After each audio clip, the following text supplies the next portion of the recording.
Dahil nasisante sa trabaho ang dalagang si Athena, ay naisipan ng kanyang ama na magpalamig na muna siya at mag-relax.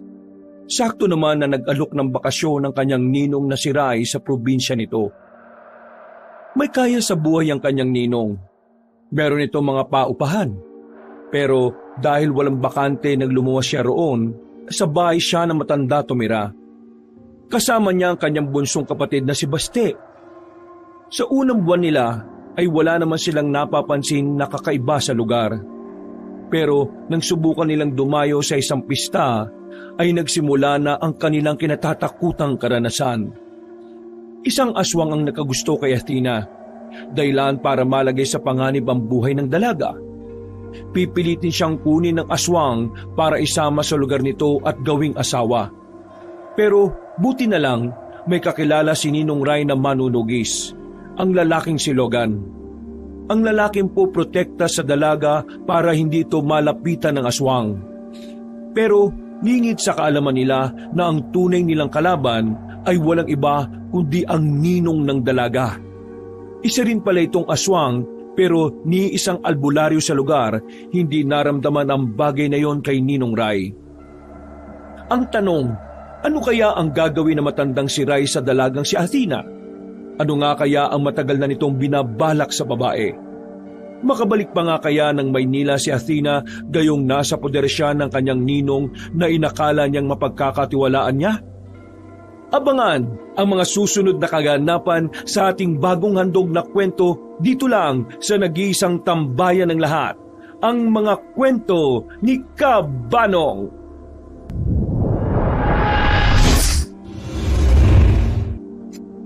Kabanong, tawagin niyo na lang ako sa pangalang Athena. 24 anyos. Isang araw, ako'y tulala at hindi makausap na maayos. Itong eksaktong reaksyon ko nang malaman na isa ako sa mga nasisante sa trabaho nung nakatira pa ako sa Maynila. Wala akong kaalam-alam na talagang tinutuon ng TL namin na tanggalin ako at isama sa mga hindi magpapatuloy bilang parte ng kumpanya. Ako'y 6 na taong buwan pa lamang noon sa trabaho. Ramdam ko na kagad ang gigil sa akin ng TL namin sa di ko naman malaman na dahilan. Kaya na matanggal ako sa trabaho, sinabihan ako ng papa ko na pwedeng ipahinga ko muna ang sarili ko. Tutal, may trabaho naman sila pareho ni mama. At ang kapatid ko namang si Baste ay nakapagtapos na din naman ng college. Magbakasyon daw ako sa kung saan ko gusto. Yun ang sabi sa akin ni papa. Kaya nang mapatawag ang ninong ko sa aklan sa kanya, inalok siya nito na baka kung pwede daw, doon ako magbakasyon sa aklan. Tutal, marami naman daw mga magagandang pasyalan doon. Matagal nang kilala ni Papa si Ninong Rai kaya agad siyang nagtiwala. Mga binata pa lang sila makakilala na sila. Magaan din naman ang pakiramdam ko sa kanya noon pa. Sa lahat kasi ng ninong ko, masasabing kong si Ninong Rai ang pinaka-close ko sa lahat. Kaya naman agad kaming bumiyahe ni Baste patungong aklan sakay ng isang eroplano. Sandali lang naman ang biyahe. Umalis kami ng 12:00 ng tanghali, nakarating na kami ng hapon. Naghintay pa kasi kami ng matagal sa airport.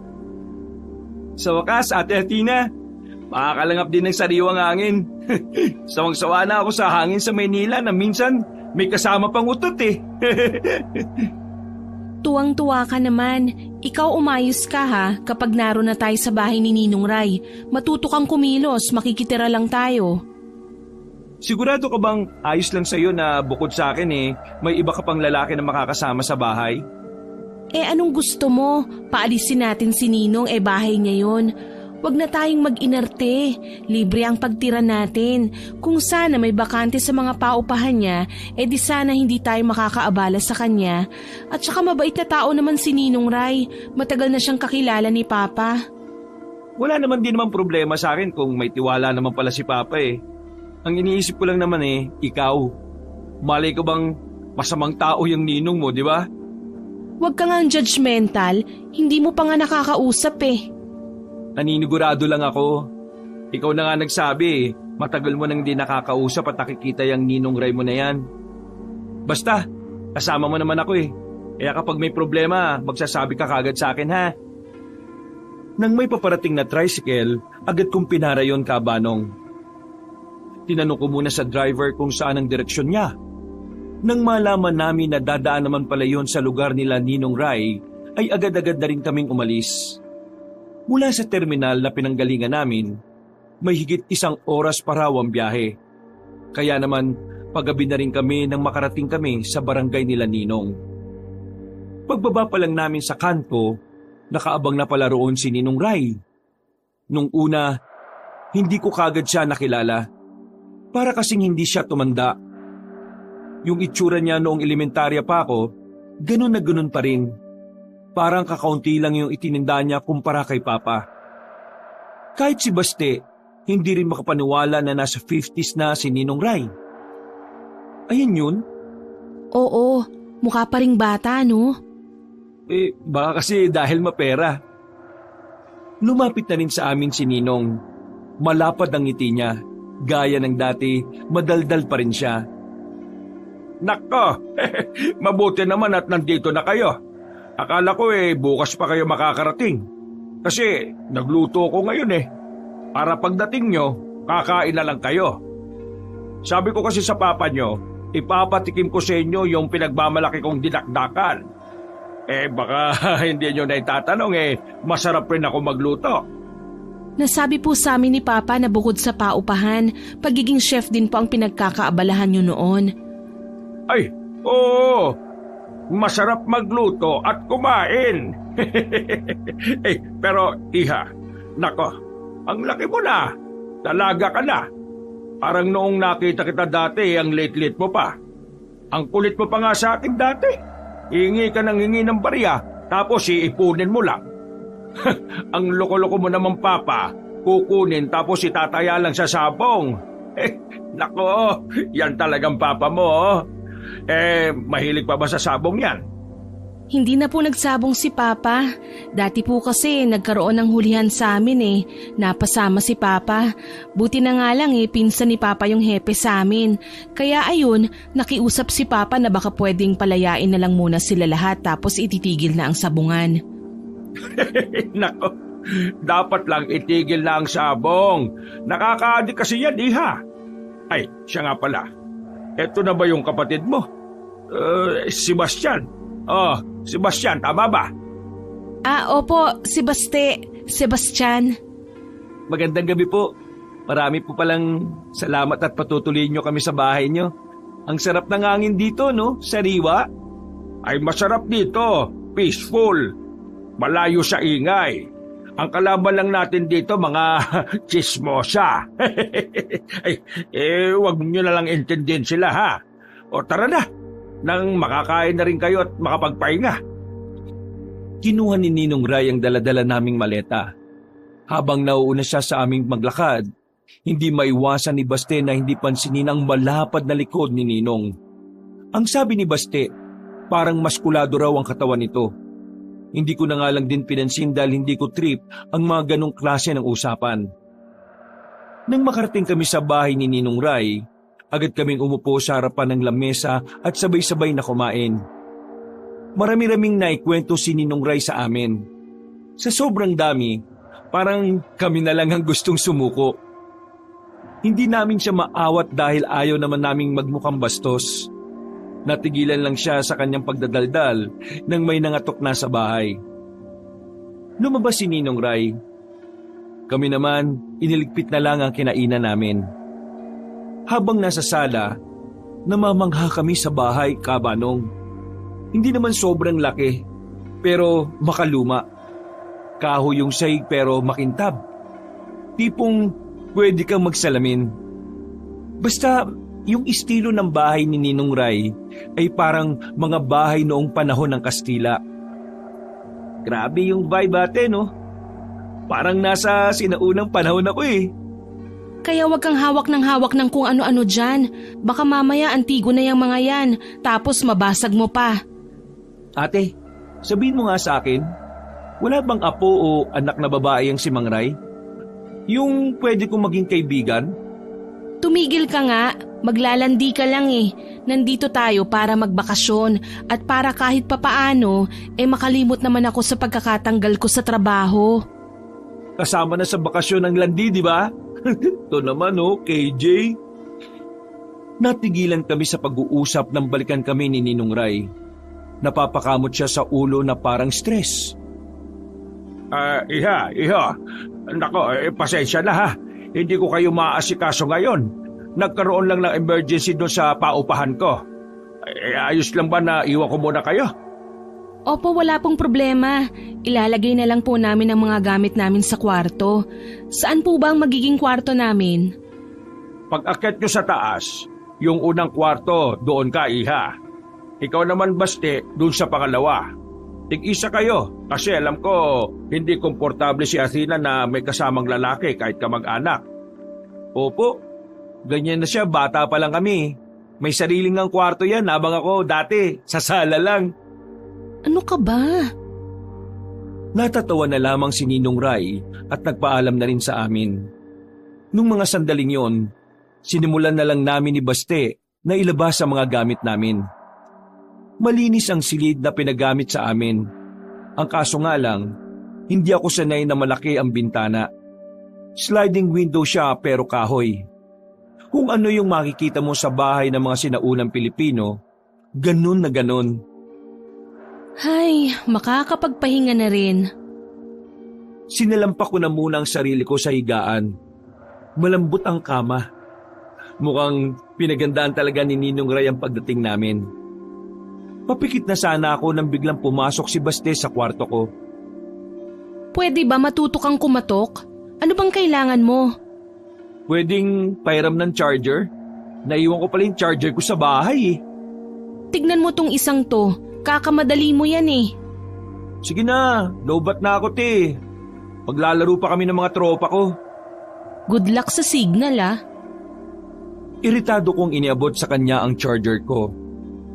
Ang charger ko na ilang beses nang muntikang mawala dahil sa kanya. Maya-maya pa, hindi ko na namalaya na unti-unti na pala akong nakatulog. Nagising na lang ako dakong 12:00 na ng gabi. Pakiramdam ko kasi, merong nakatingin sa akin habang natutulog ako, Kabanong. Pagbangon ko, napatingin ako sa bintana.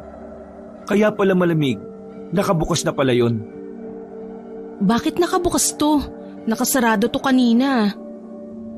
Inisip ko ng maigi, pero hindi ko talaga maalala kung sino ang nagbukas noon. Pinagpalagay ko na lang na binuksan ko yon dahil naiinitan ako. Tumayo ako para puntahan si Baste sa kabilang kwarto. Naririnig ko pa rin kasi ang pagmumura niya habang naglalaro. Pagsilip ko, nakita ko siyang tulog. Nagtaka ako at napaisip ako kung sino ang naririnig ko. Sa di malamang dahilan, Kabanong, nagtindigan ang mga balahibo ko. Palis na sana ako nang makita kong biglang bumangon si Baste at muling naglaro. Pumasok na ako sa silid niya at piningot ko siya. Siraulo ka talaga, tinatakot mo pa ako eh. Nagkukunwari ka pang tulog. Pwede ba wag kang maingay? Anong oras na? Baka natutulog na rin si Ninong Ray. Nakakainis kasi. Ang gina ng internet dito. Alam mo namang province to, umayos ka nga. Huwag ka nang maingay. Susumbong kita kay Papa. Oo na, sige na, labas na. Naglalaro ko hindi ako makapag-focus eh. Nakasimangot akong lumabas ng silid ni Baste. Nakaramdam ako ng uhaw kaya naisipan kong bumaba sa sala. Nakapatay na ang ilaw ron. Tanging ang ilaw na lamang sa labas ang nagiging liwanag sa loob. Sumilip ako sa labas. Wala namang tao. Sobrang tahimik. Nakakapanibago ang katahimikan na parang ako na lang ang mabibingi. Napalingon ako nang maramdaman kong may tao sa likuran ko, Kabanong. Mula sa madilim na parte ng sala, nakita kong lumabas mula roon si Ninong Ray. Nakahinga ako ng maluwag. Akala ko kasi kung sino na. Oh, bakit kasing ka pa, Iha? Mag-aalauna na. Natulog na po ako. Ang totoo po niyan, kagigising ko lang po talaga. Siguro namamahay ka, no? Normal lang naman yan. Ay, siya nga pala. Baka bukas maghapon akong wala. Kayo na muna ang bahala sa mga sarili ninyo, ha? May mga ibak naman tayong pagkain dyan sa ref. Magluto na lang kayo. Maraming salamat, Ninong, pero may gusto lang po sana akong itanong sa inyo. Huwag niyo na lang po sanang mamasamain. Curious lang po talaga ako. Sige lang, itanong mo lang. Wala namang problema Bakit niyo po kami inalok na magbakasyon po rito sa bahay ninyo? I mean, nakakahiya po kasi sa inyo kasi libre patira tapos libre lahat. Siguro dahil bigla ko lang na-miss ang mga anak ko. Alam mo naman yata kung anong nangyari sa kanila. Matapos ng trahedyang yon, parang lahat na lang ng kaedad nyo, ang turing ko anak. Sakto naman na nagkausap kami ng papa nyo. Kaya naisip ko bigla, bakit hindi nala kayo dito magbakasyon? Para naman kahit papano mawala na tong pagkamiss ko sa mga anak ko. Alam mo, parang ang pangit pakinggan na parang ginagamit ko kayo para maramdaman kong may anak ako. Pasensya na ha. Naku, wala naman pong problema. Kung gumagaan ang pakiramdam nyo sa ganoong paraan, wala pong kaso sa amin yun. Alam ko rin naman po kung anong pinagdaanan nyo nang mawala ang anak ninyo. Nakwento na po sa akin ni Papa. Kaya kung sakaling ganun ang turing ninyo sa amin, masaya po ako ron. Nahihiya lang din nga kasi ako sa inyo. Baka isipin nyo na para lang makalimot ako sa pagkamis ko sa mga anak ko, kayo ang ginagamit ko. Pero sa totoo lang, gusto ko na kasi talagang makausad Ang hirap na lagi silang nasa utak ko. Huwag po kayong mag-alala. Hindi magtatagal, darating na rin yung araw na gigising ka sa umaga na hindi na po kayo nasasaktan kapag naiisip mo sila. Alam mo, tama si paring Kiko Matalino kang bata. Higit sa lahat, maunawain kang tao. Ituloy mo lang yan, Iha, ha? Nakakasiguro ako na may magandang oportunidad sa iyo kapag bumalik na kayo ng Maynila. Ay siya nga pala, ilang linggo ba kayo rito? Ang sabi kasi ni Papa, June na raw kami bumalik. Bali 2 buwan po yun. Nakakahiya nga po Kaso si Papa makapal talaga ang mukha Siguro ayaw na niya kaming nasa bahay kasi ang gulo namin ni Baste. Nako, wala namang problema. Sana mag-enjoy kayo rito sa bahay ko, ha? O paano? Papasok na ako sa kwarto ko. Ngayon pa lang ako matutulog Sige na, matulog ka na rin, ha? Tumangon na lamang ako sa sinabi niya at ngumiti. Pinagmasdan ko pa ang imahe ng likuran niya. Medyo namamangha pa rin ako na parang ang lakas-lakas niya pa rin. Parang hindi man lang nagkasakit o nakaramdam ng katandaan. Samantalang si Papa, kaunting yuko lang sumasakit na ang likod. Kinaumagahan, maaga nang umalis si Ninong Ray. Naiwan kaming dalawa ni Baste. Kaya 7:00 pa lang, nagluto na kagad ako ng kakainin namin. Na ayon kay Ninong Ray, pang isang buong araw na ang lutuin ko. Para hindi na magluluto sa gabi at tanghalian. Uy, bumangon ka na nga riyan. Nagluluto ako sa baba Oo, kakatulog ko lang kaninang 4:00 Kaya mo na muna ako matulog. Anong hayaan? Wala ka sa bahay, nakikitira tayo. Kumilos ka na. Mamaya aalis tayo, sabi ni Ninong Ray. May magandang pasyalan daw malapit dito. Mamumundok din tayo ngayong araw. Narinig mo ba yung kaninang madaling araw? Anong narinig? Hilik mo? Hindi. Yung nasa bubungan. Ang bigat ng paa tapos may naririnig akong parang humahampas sa hangin Nananaginip ka lang siguro. Hindi gising na gising ako. Nakahiga ako pero naririnig ko yun. Kaya nga ako napuyat Akala ko kasi nagpapagpag ka ng kutsyon sa kwarto mo. Ba't naman ako magpapagpag ng kutsyon ng ganong oras? Isa pa, malinis naman ang kutsyon na gamit ko. Yun na nga.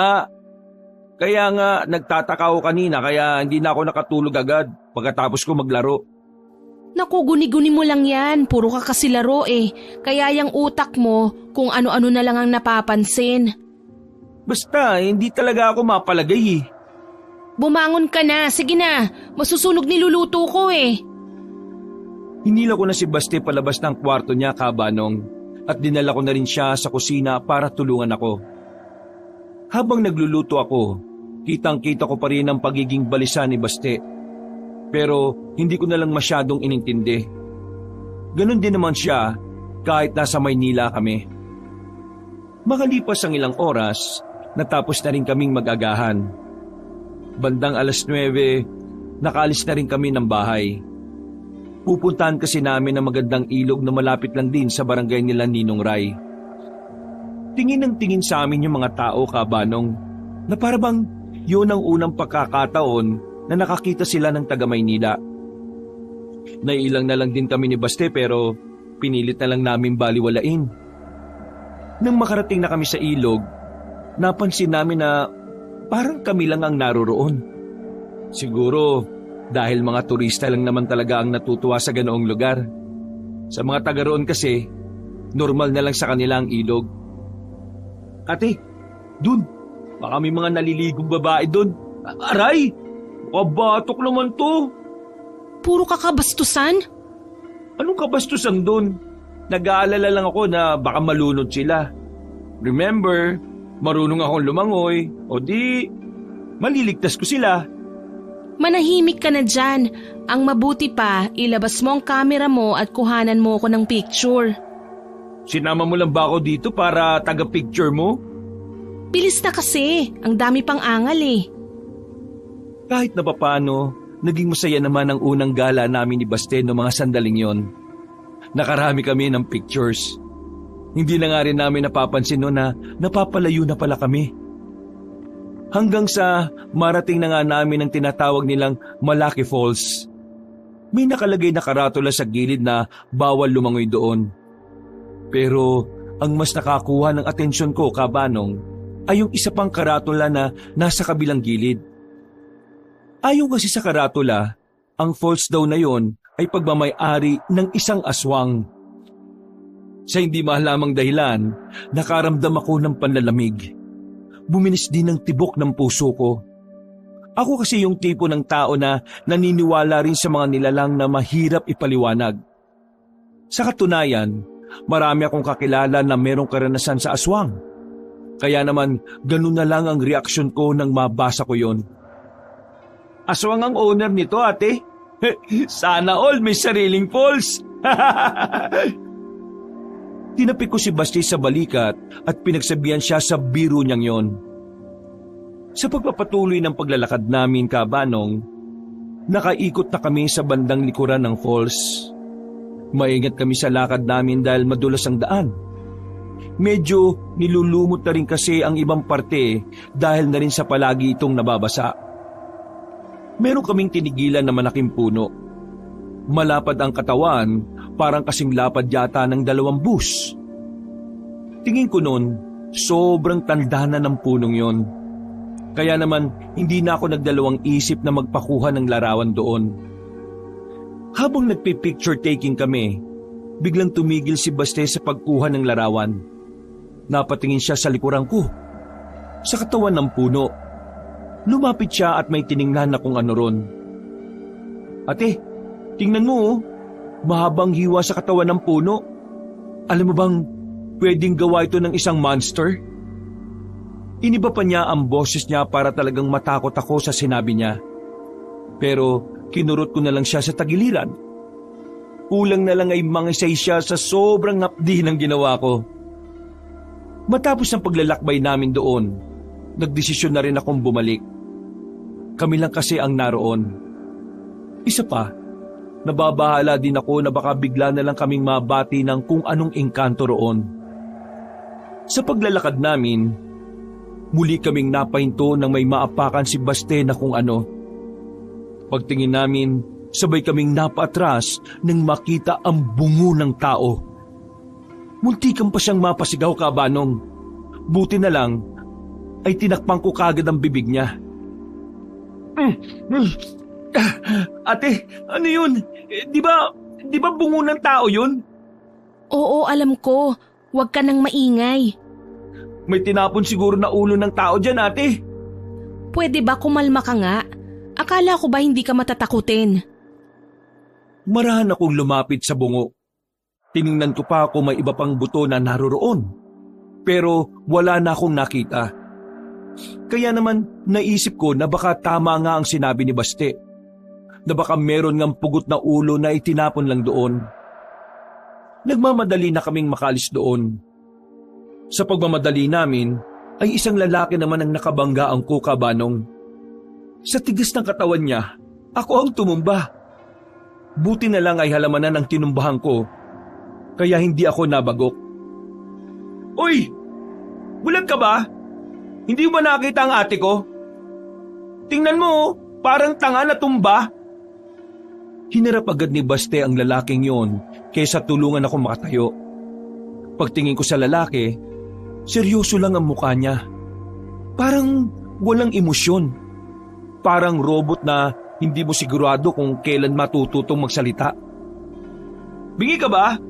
Hindi mo naririnig ang sinasabi ko? Pasensya na. Yun lang. Hindi mo lang ba tutulungan makatayo? Eh kung balasahin kaya kita. Pinilit ko na lang makatayo kahit sumasabit pa ang damit ko sa halamanan. Nilapitan ko si Baste at hinila siya palayo sa lalaki. Sa laki kasi ng katawan ng lalaki, baka isang suntok lang niya sa kapatid ko. Kumalma ka nga. Kapag ikaw dinibdiban yan, tignan mo. Ikaw naman, sa susunod tumingin ka naman sa dinadaanan mo. Kung tumitingin ka rin sa dinaraanan mo, hindi tayo magkakabanggaan. At ako pa talaga ang may kasalanan. Sige, isisi na lang natin sa kasama mo. Oh, aba, bakit ako? Inaan mo lang boses mo. Baka may magambala kayo. Magambala? Na alin? Sino? Mga aswang. Biglang nawala ang tapang ni Baste nang marinig yon.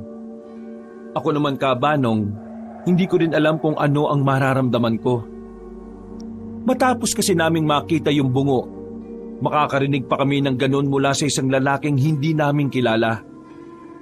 Sa susunod, wag na wag kayong pupunta rito, lalo na't mukhang mga dayo kayo.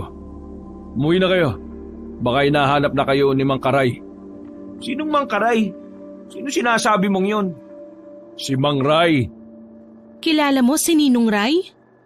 Oo, siya ang may-ari ng paupahan sa barangay. Kilala siya dito bilang masarap magluto.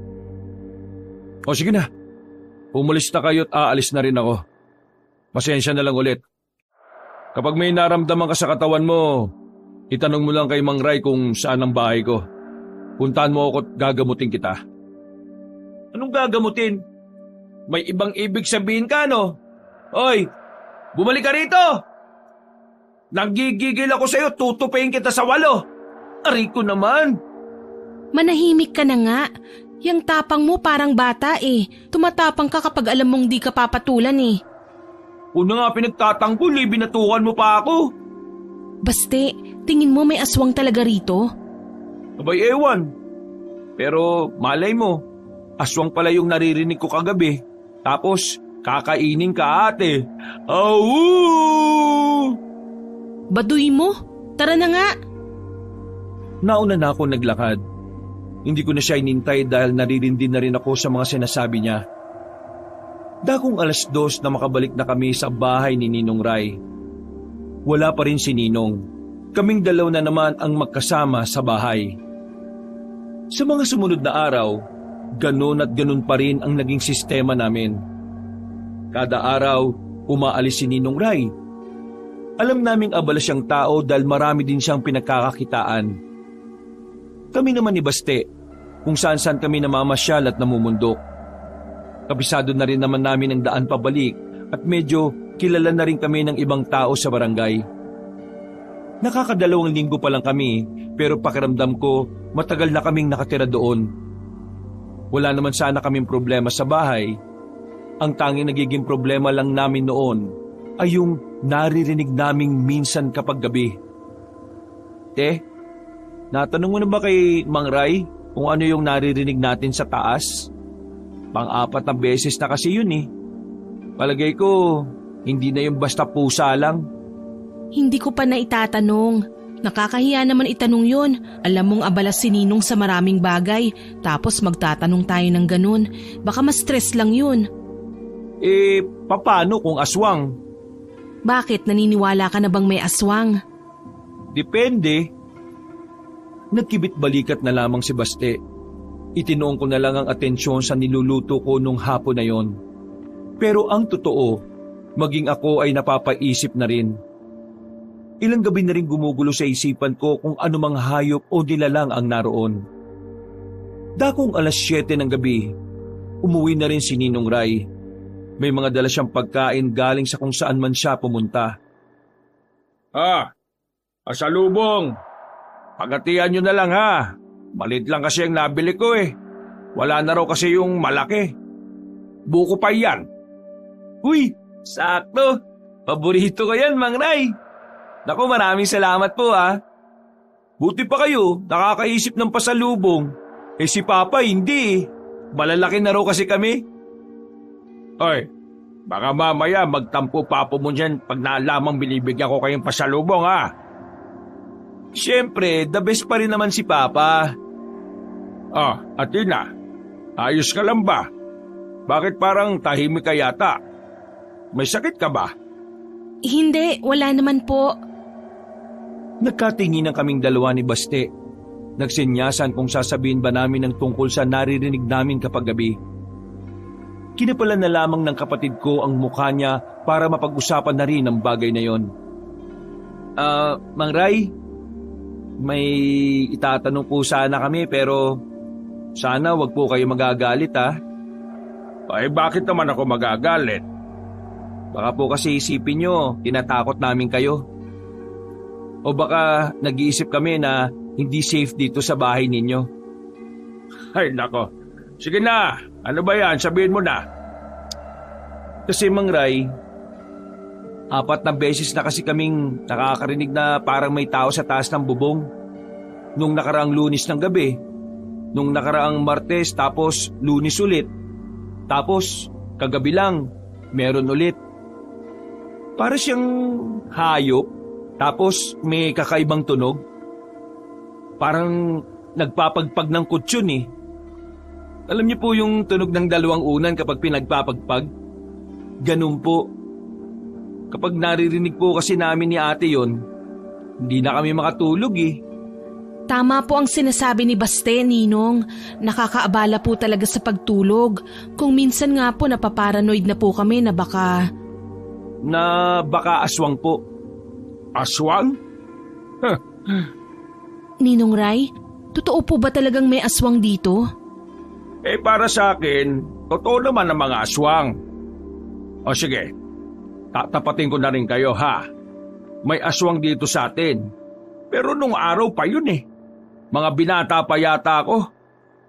Wala pa kayo sa mundo. Pero kasi, matagal nang walang aswang dito. Nakausap po namin yung kakilala niyong lalaki. Yung laging may dalang itak po. Ano ngang pangalan nun, Baste? Pagkakarinig ko, Logan. Si Logan. Oo, kilala ko nga siya. Isa siya sa nangungupahan sa mga paupahan ko sa kabilang street. Yung pamilya kasi ni Logan, mga manunugis na aswang nung araw. Kaya ngayon na kahit wala ng aswang, minana niya yung pagiging manunugis sa mga kamag-anak niya. Pero sa ngayon naman wala namang nababanggit sa akin si Logan na may nakita o nakalaban na siyang aswang. Grabe. Totoo pala talaga mga aswang na yan, ano? Akala ko kasi panakot lang na matatanda yan sa mga bata nun eh. Iha, marami pa tayong hindi natutuklasan sa mundong ito. Ang mga aswang ay isang malaking patunay na hindi lang tao at hayop ang nabibilang sa lipunan. Maging sila rin. Pero, kagaya nga na sinabi ko, hindi ko sigurado kung meron pa ring aswang ngayon. Moderno na kasi ang panahon eh. Tingnan mo nga naka-cellphone tayo. O diba, ang ganda. Kung may aswang pa rin sa ngayon, baka meron na rin silang group chat. Tapos, nagchat-chat sila kung kailan lang sila mga angaswang. Kunwari, sasabihin ng isa, "Uy, pare, ako muna ngayong gabi ha." Tapos, i-heart lang ng isang aswang yung message niya. Tapos, yun na, deal na. Naningkit na lamang ang mata ko habang nakatingin sa kapatid ko. Bigla na naman kasing kung ano-anong pinagsasasabi. "Ay, ganyan nga, Baste. Nakuha mo." Kumamot na lamang ako sa ulo dahil nakasundo pa ang dalawa sa kalokohan. Makalipas pa ang ilang araw, nalaman namin na may piyesta pa sa kabilang barangay. Sabi sa amin ni Ninong Ray, masaya raw ang pagdalo sa mga kapistahan, lalo na at probinsya. Kaya kaming dalawa ni Baste, dakong 3:00 pa lang ay naglalakad na kami patungo sa kabila. Pinayagan naman kami agad ni Ninong Ray. Bungad pa lang ng kabilang barangay ay nakakabuhay na talaga ng diwa. May mga nagsasayawan doon, may mga palaro sa mga bata, at syempre, meron din namang mga nag-iinuman. Bawat bakuran, hindi pwedeng walang nakalatag na mahabang lamesa na may mga pagkain sa ibabaw. Grabe te, ang saya naman ng piyesta dito. Walang ya, sa atin kapag piyesta, akala mo, di makakakilala eh. Probinsya kasi to. Mahalaga kasi sa kanila ang mga ganitong okasyon. Nilabas ko na ang camera ko noon at nagsimula na rin magpicture. May mga nadaanan din kaming nagtitinda ng mga kung ano-anong bagay. Mas lalo naman kaming natuwa nang makitang may mga foreigner din palang nagpupunta ron. Ang dami naming nabiling souvenir nung mga oras na yon, Kabanong. Napupuno na ang eco bag na dala ni Baste. Mga bandang 5:00 ng hapon, nakaramdam na rin kami ng pagod. Kaya umupo na muna kami sa gilid. Pinagmamasdan lang namin ng mga taong nakikisabay sa malalakas na tambol. Uwi na tayo. Pagod na ako. Ako rin eh. Tsaka gusto ko nang papakin yung spicy dilis dito na nabili natin. Sayang, kung kasama lang natin sana si Ninong, baka nadala niya tayo sa mga kakilala niya. Mukhang ang sasarap pa naman ng mga pagkain. Si Ate PG, daming pagkain sa bahay eh. Kalmo mo yung bibig mo, kakalamon. Pagtayo ko, napansin ko naman ang isang lalaki na nakatingin sa amin. Nakatayo siya sa gilid na ilang metro lang din naman ang pagitan niya sa kinatatayuan namin. Malaking tao rin yun. Malaki ang mga mata at sabog. Ganun na ganun ang mga itsura ng mga nakikita kong lulong sa droga. Nakaramdam ako ng kaunting kilabot, pero hindi ko na lamang sinabi kay Baste. Alam ko kasing magyayabang-yabang na naman ito at baka harapin pa niya ang lalaki. Nang magsimula na kami maglakad, napansin kong sinusundan kami ng lalaking yun. Sa puntong ito, napunan na rin ni Baste na sinusundan nga kami. Ate, kanina pa tong siraulong to, sunod ng sunod ah. Baka hold upin tayo nitong lokong to ah. Kaya nga dapat bilisan na natin ang paglalakad. Nakarating na kami sa kalsada na kung saan wala nang naglalakad. Wala ring napapadaan. At kahit natatakot kaming dalawa na kami lang ang naroroon, wala naman kaming ibang choice. Nakahinga lang kami ng maluwag nang makitang wala nang lalaking sumusunod sa amin. At nang makarating na kami sa bungad ng barangay namin, nakampante na rin ang kalooban namin dahil may mga nakaparada ng tricycle sa gilid. May mga tao na rin kaya ang naisip ko, malabo na kaming masundan pa ng misteryosong lalaki. Hanggang sa makabalik na kami sa bahay ni Ninong Ray. Hindi pa rin mawala-wala sa isipan ko ang nangyari. Sa katunayan, Kabanong, hindi naman yun ang unang pagkakataon na nakaranas akong may sumusunod sa akin. Pero sa lahat ng karanasan ko, yun ang pinaka nakakakilabot. Pakiramdam ko kasi merong kakaiba sa lalaki. Bigla na lang kasi yung naglaho. Kumusta naman ang piyesa sa kabila? Masaya naman ba? Makakarap na kami sa hapagkainan pagsapit ng 9:00 ng gabi. Kadarating lang din ni Ninong Ray noon. Masaya naman po, ang babait ng mga tao. Tapos meron din po kaming mga nabiling kung ano-ano. Ay nako, mas masaya ang piyesta rito sa atin kaysa sa kabila. Mas maingay at maraming nagkakatuwaan. Ang kaso nga lang hindi na yata kayo aabot Kasi sa susunod na buwan, uuwi na kayo, di ba? Agosto ang pista rito. Ay, sayang. Pero pwede naman kami mag-extend nako, hindi na yata pwede. Nakausap ko yung papa mo kahapon. Parang magtatayo ang papa mo ng negosyo. At ikaw, Baste, kailangan ka. Talagang desidido na ni papa ang negosyo niya no? Kahit na papaano, naging maayos naman ang gabing yon para sa amin. Pagkatapos kumain, nanatili na si Ninong Ray sa bahay. Tamang basa-basa na lang siya ng magazine. Kung titingnan maigi, para bang hindi napapagod si Ninong Ray sa araw-araw na umaalis siya. Aalis siyang masigla, babalik siya ng mas masigla. Hindi ko alam kung anong ginagawa niya, pero parang ang lakas-lakas talaga ng katawan niya. May 1 buwan pa kami sa bahay ni Ninong Ray at ang 1 buwan na yon, hindi ko inaasahan na simula na pala ng kalbaryo naming magkapatid. Ano ba? Gumising ka na nga dyan? Kanina ka pa nakahilata, 11:00 na. Nakakahiya na kay Ninong. Tapos ko na lahat ng ginagawa ko. Tapos ikaw nga pa rin, oy. Ate naman, kaya muna ako matulog. Napuyat ako kagabi. Kasi puro ka laro. Anong larong pinagsasabi mo? Wala kang matinong signal dito, paano ako makakapaglaro? Gusto mo ba malaman kung bakit ako napuyat? Sasabihin ko na sa'yo. Total, nawala na rin naman yung antok ko Oh, ano? May nakita akong lalaki sa tapat ng bakuran natin kagabi. Alam mo ba kung sino? Yung lalaking sumusunod sa atin nung nakaraan. Yung lalaki sa piyestahan? Oo! Alam mo kung saan siya nakatingin? Sa bintana mo. Parang ikaw yung hinihintay niyang makita Oh, creepy, di ba? Pero hindi pa yan. Sandali lang ako napalingon sa iba, nang balikan ko siya. Bigla na lang siyang nawala.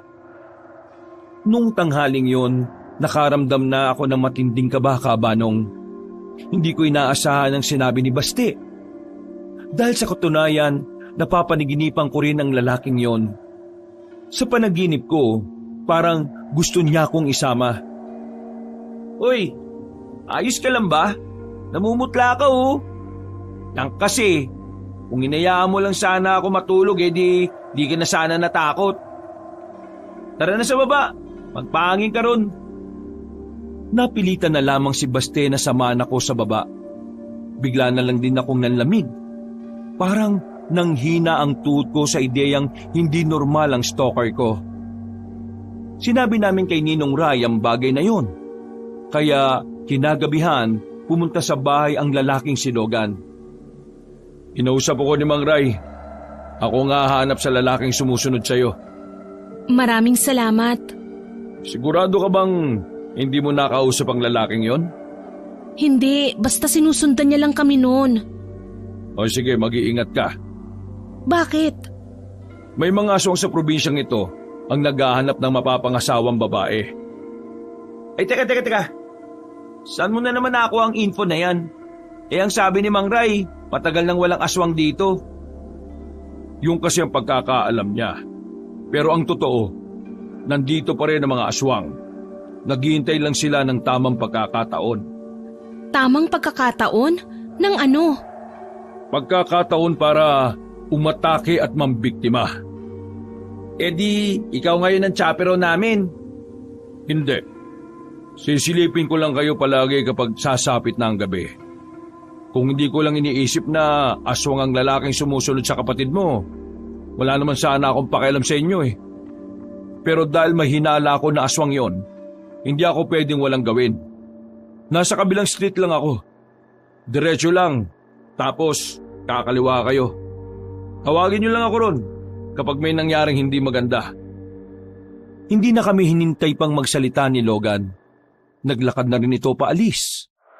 Nakahinga naman ako ng maluwag dahil kahit na papaano merong magbabantay sa amin. Hindi ko kasi talaga matiis ang pakiramdam na parang napaparaning na ako sa gabi. At maya-maya nga lang, kung kailan umalis si Ninong Ray at dalawa na naman kami ni Basti ang magkasama, may narinig kaming kumakatok sa pintuan. Hindi yun nagsasalita kahit natanungin namin. Kaya naman nanatili lang kami sa sala. Dumampot lang ako ng walis kabanong habang si Basti naman una nang nadampot. Unan talaga? Anong silbi ng unan na yan? Yun, kunin mo yung bote. Diyos ko ka. Kamot ulo na lamang ang kapatid ko nang sundin niya ang utos ko. Maya-maya lang, bigla na namang kumatok ang nasa labas. Mabagal lang ang katok. Kaya naman naisipan ko nang sumilip sa bintana. Pagkahawi ko ng bintana, nakita ko sa labas ang lalaking malaki ang mata. Dilat na dilat nang mapalingon sa kinaroroonan ko. Nang makita kong lalapit siya, nagmamadali kong isinara ang bintana. Sino ka ba? Anong kailangan mo sa amin? Ikaw ang kailangan ko. Ikaw lang. Sumama ka sa akin. Ikaw ang magiging asawa ko. Tibay din pala ng pagmumukha mo no? Anong tingin mo sa ate ko? Laruan na bigla mo lang kukunin kasi gusto mo? Hindi ikaw ang kausap ko. Marimi ka. Babae ang kausap ko, hindi lalaki. Ba't sira ulo ka rin pala no? Sasapakin ko na to ate. Para kang tanga, bakit mo bubuksan? Inawat ko si Basti noon dahil gigil na naman siya. Saka lang namin naramdaman na nasa panganib ang buhay namin nang marinig na naming umangal ang lalaki sa labas. Isang pag-angil na parabang asong gutom na gutom. Ate, mukhang aswang nga to. Anong gagawin natin? Baka makapasok siya dito. Alam ko na. Bigla na lamang nagsisigaw si Basti. Humingi siya ng tulong sa mga kalapit na bahay namin. At dahil sa ginawa niya, parang bigla na lamang naalarma ang lalaki at dali-dali na ring umalis. Napahawak na lamang ako sa dibdib ko at napailing. Nang masiguro naming wala na nga ang lalaking aswang sa labas, hindi kami nagsayang ng oras. Agad-agad na rin kaming lumabas at nagpunta sa inuupahang bahay ni Logan. Mabuti nilang din ay naroon siya. Yung lalaking sumusunod sa akin, pumunta na naman ngayon. Pumasok kayo, dali! Pinatuloy kami ni Logan sa loob. Pagpasok namin sa kwarto niya, nakita agad namin ang mga nakasabit na katana at iba't ibang uri ng patalim. Halatang-halata na talagang bumibira ng aswang si Logan. Bagay na kahit papaano ay nagdulot ng panatag sa kalooban ko. Dumito na muna kayo sa kwarto ko. Babalikan ko kayo. Susubukan ko siyang masundan. Nagmamadali siyang umalis matapos kunin sa paderang mahabang katana. Naiwan kami magkapatid sa silid niya. Sandali kaming natulala kabanong. Ilang minuto kaming hindi nagsalita. Nang 10 minuto na ang nakakalipas at wala pa rin si Logan, binasag ko na rin ang katahimikan. Tingin ko dapat umuwi na tayo ng Maynila eh. Oo nga ate, nakakatakot rito. At parang hindi naman aware ang ninong mo. Hindi niya masyadong siniseryoso sinasabi natin eh. Paano kung may nangyaring masama sa atin? Mamaya, kapag nakauwi na si Ninong, sasabihin ko sa kanya at tatawagan din natin si Papa. Kaso naiwan ko pala cellphone ko. Bad trip. Ako rin. Ano na kaya nangyari kay Logan? Ayos lang kaya siya? Crush mo siya, no? Sira ulo? Anong crush? Tinutulungan tayo ng tao. Normal lang na mag-alala ako para sa kanya. Ikaw, hindi ka ba nag-aalala? Makapal kasi mukha mo eh. Nag-aalala rin. Ito naman di mabiro. Hindi ngayon ang tamang panahon para sa mga biro mo ah. Oo na, sorry na. Napatayo na lang kami ni Basti nang biglang dumating si Logan. May sugat na ito sa kamay. Pero parang hindi niya naman yun nararamdaman. Isinarado niya ang pinto at agad kaming kinausap. Kailangan niyo nang umalis sa lugar na ito. Kasi ikaw, natitipuan ka ng aswang na yon. Paano niya naman ako nagustuhan hindi nga kami magkakilala? Ganun talaga ang mga aswang. Makakapal din ang mukha nila. Akala nila kapag nagustuhan nila ang tao, pagmamay-ari na nila yon. Likas na ugali na nila yon.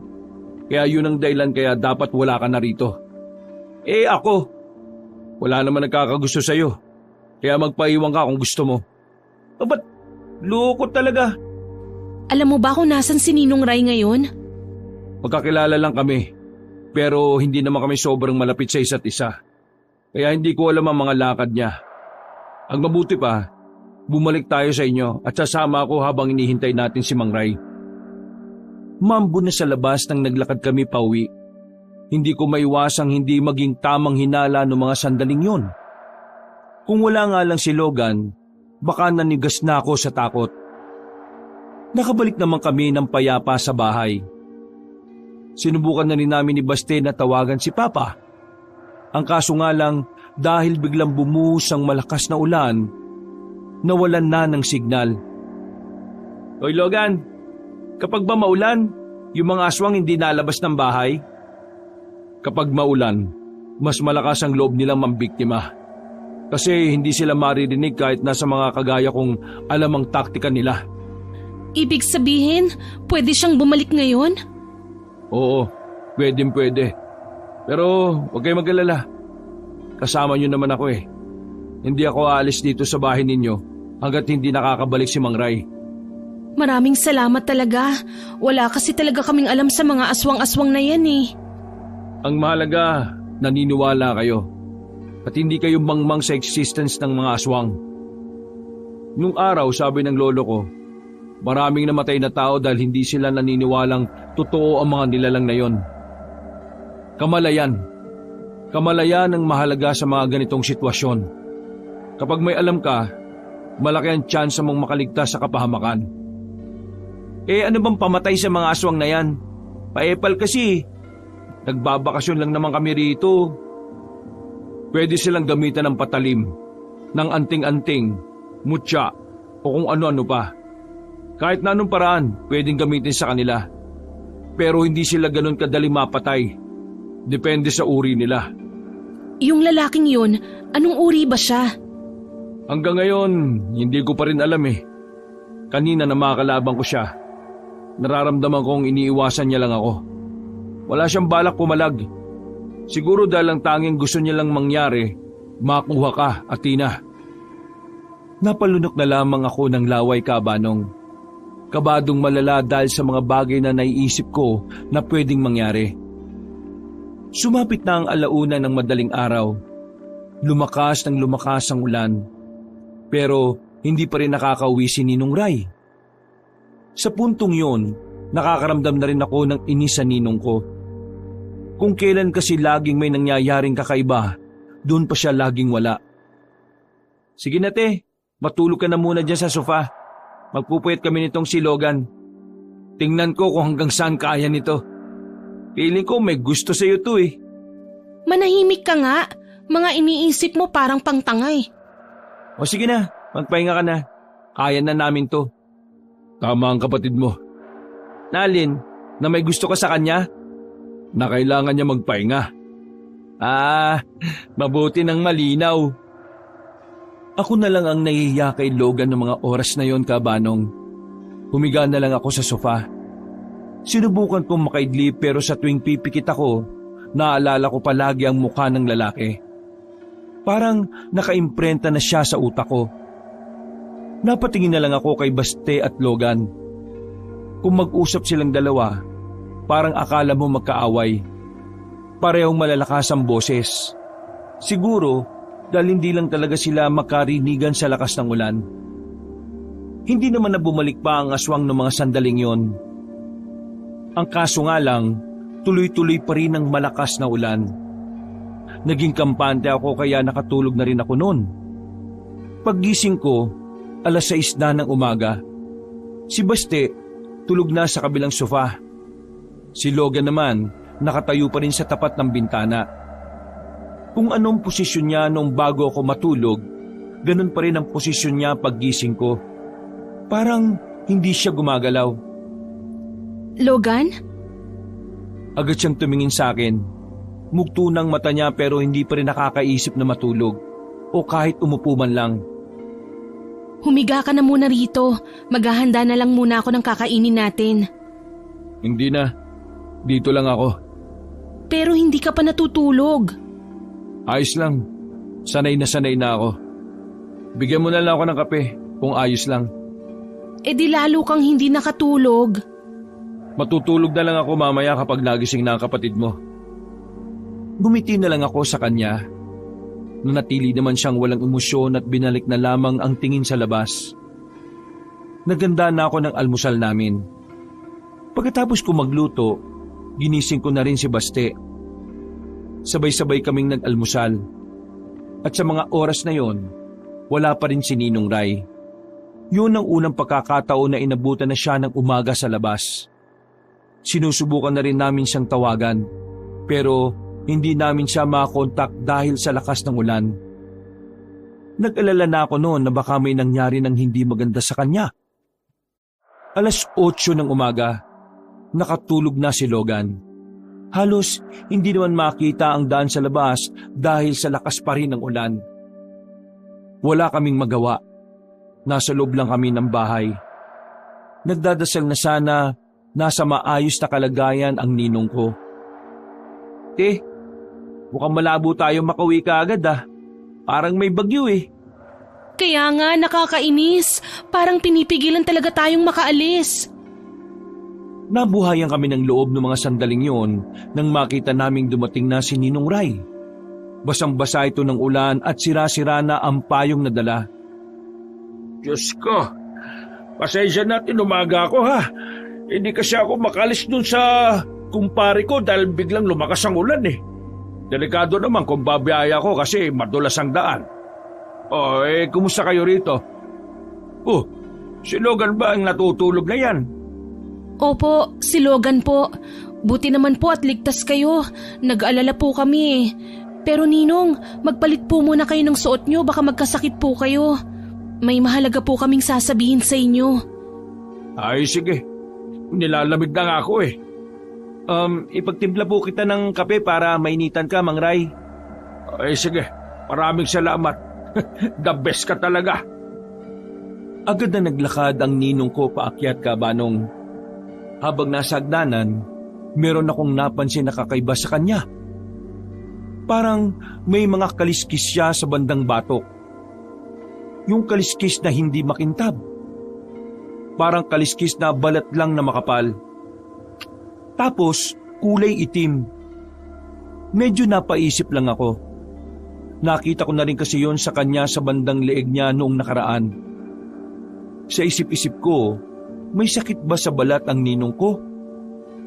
Pagbalik ni Ninong Ray, hindi na ako nagsayang pa ng oras. Kinausap ko na siya kagad. Ang dahilan po kung bakit dito natulog si Logan, pumunta na naman po kasi rito kagabi ang lalaki. Ang sabi ni Logan, kumpirmado, aswang daw po yun, nakalaban niya na raw, pero nakatakas. Mang Ray, nababahala na kami para sa kaligtasan namin. Lalo na para sa kaligtasan ni ate. Kasi kung gusto siyang kunin ng aswang na yon, kung pwede lang po sana, uuwi na kami sa amin. Kasi kung mananatili po kami rito, baka pati kayo madamay rin Walang yang aswang na yan Hindi bale, kapag gumanda-ganda na panahon, ihahatid ko na kagad kayo. Pero ngayon, kailangan muna nating patilain ang ulan. Base sa balita may bagyong dumating dito sa probinsya natin. Hindi pwedeng bumiyahe tayo papunta sa terminal. Ayoko namang ilagay sa alanganin ng buhay niyong dalawa at baka mapatay ako ng papa niyo. Maraming salamat po, Ninong. Ay, hindi niyo kailangan magpasalamat. Kung tutuusin, obligasyon ko ang kaligtasan ninyo. At pasensya na kung ito ang nangyari sa inyo sa halip na masaya sana ang bakasyon ninyo. Mamayang gabi, wala naman akong lakad. May kakausapin akong tao. Tutulungan nila si Logan na hanapin ang lalaking yon. Hindi rin kasi biro na may aswang na pala rito. Baka mamaya hindi lang pala siya nag-iisa. Mang Ray, ano po ba kasing dahilan at bakit bumalik ang aswang dito? Abay, hindi ko rin alam. Basta, dito lang kayo sa loob. Hindi ko hahayaan na mapunta ka sa aswang na yun, Athena. Sa sinabi ni Ninong Ray, kahit na papaano ay gumaan ang kalooban ko. Parang nakakuha kami ng lakas sa kanya. Pakiramdam ko, Kabanong, muli kaming nagkaroon ng panibagong protektor. Nang magising si Logan, nagpaalam na rin ito kay Ninong Ray. Kahit na malakas ang ulan, kailangan itong libutin ang area kasamang iba pang kakilala ni Ninong. Nanatili kaming 3 sa loob ng bahay. Nilabas na rin ni Ninong Ray ang latigo niya na ayon sa kanya, nabili niya pa yon noong binata pa siya. Mabilis na lumipas ang oras. Sumapit na naman ang kinagabihan. Masama pa rin ang panahon noon, pero hangin na lang ang malakas at katamtaman na lang din ang ulan. Baste, maliligo lang ako. Kapag hinanap ako ni Ninong, sabihin mo naliligo. Oo, bilisan mo, maliligo rin ako. Anong bilisan?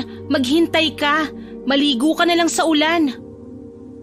Hindi ko na siya inintay pang magsalita at naglakad na rin ako patungo sa banyo.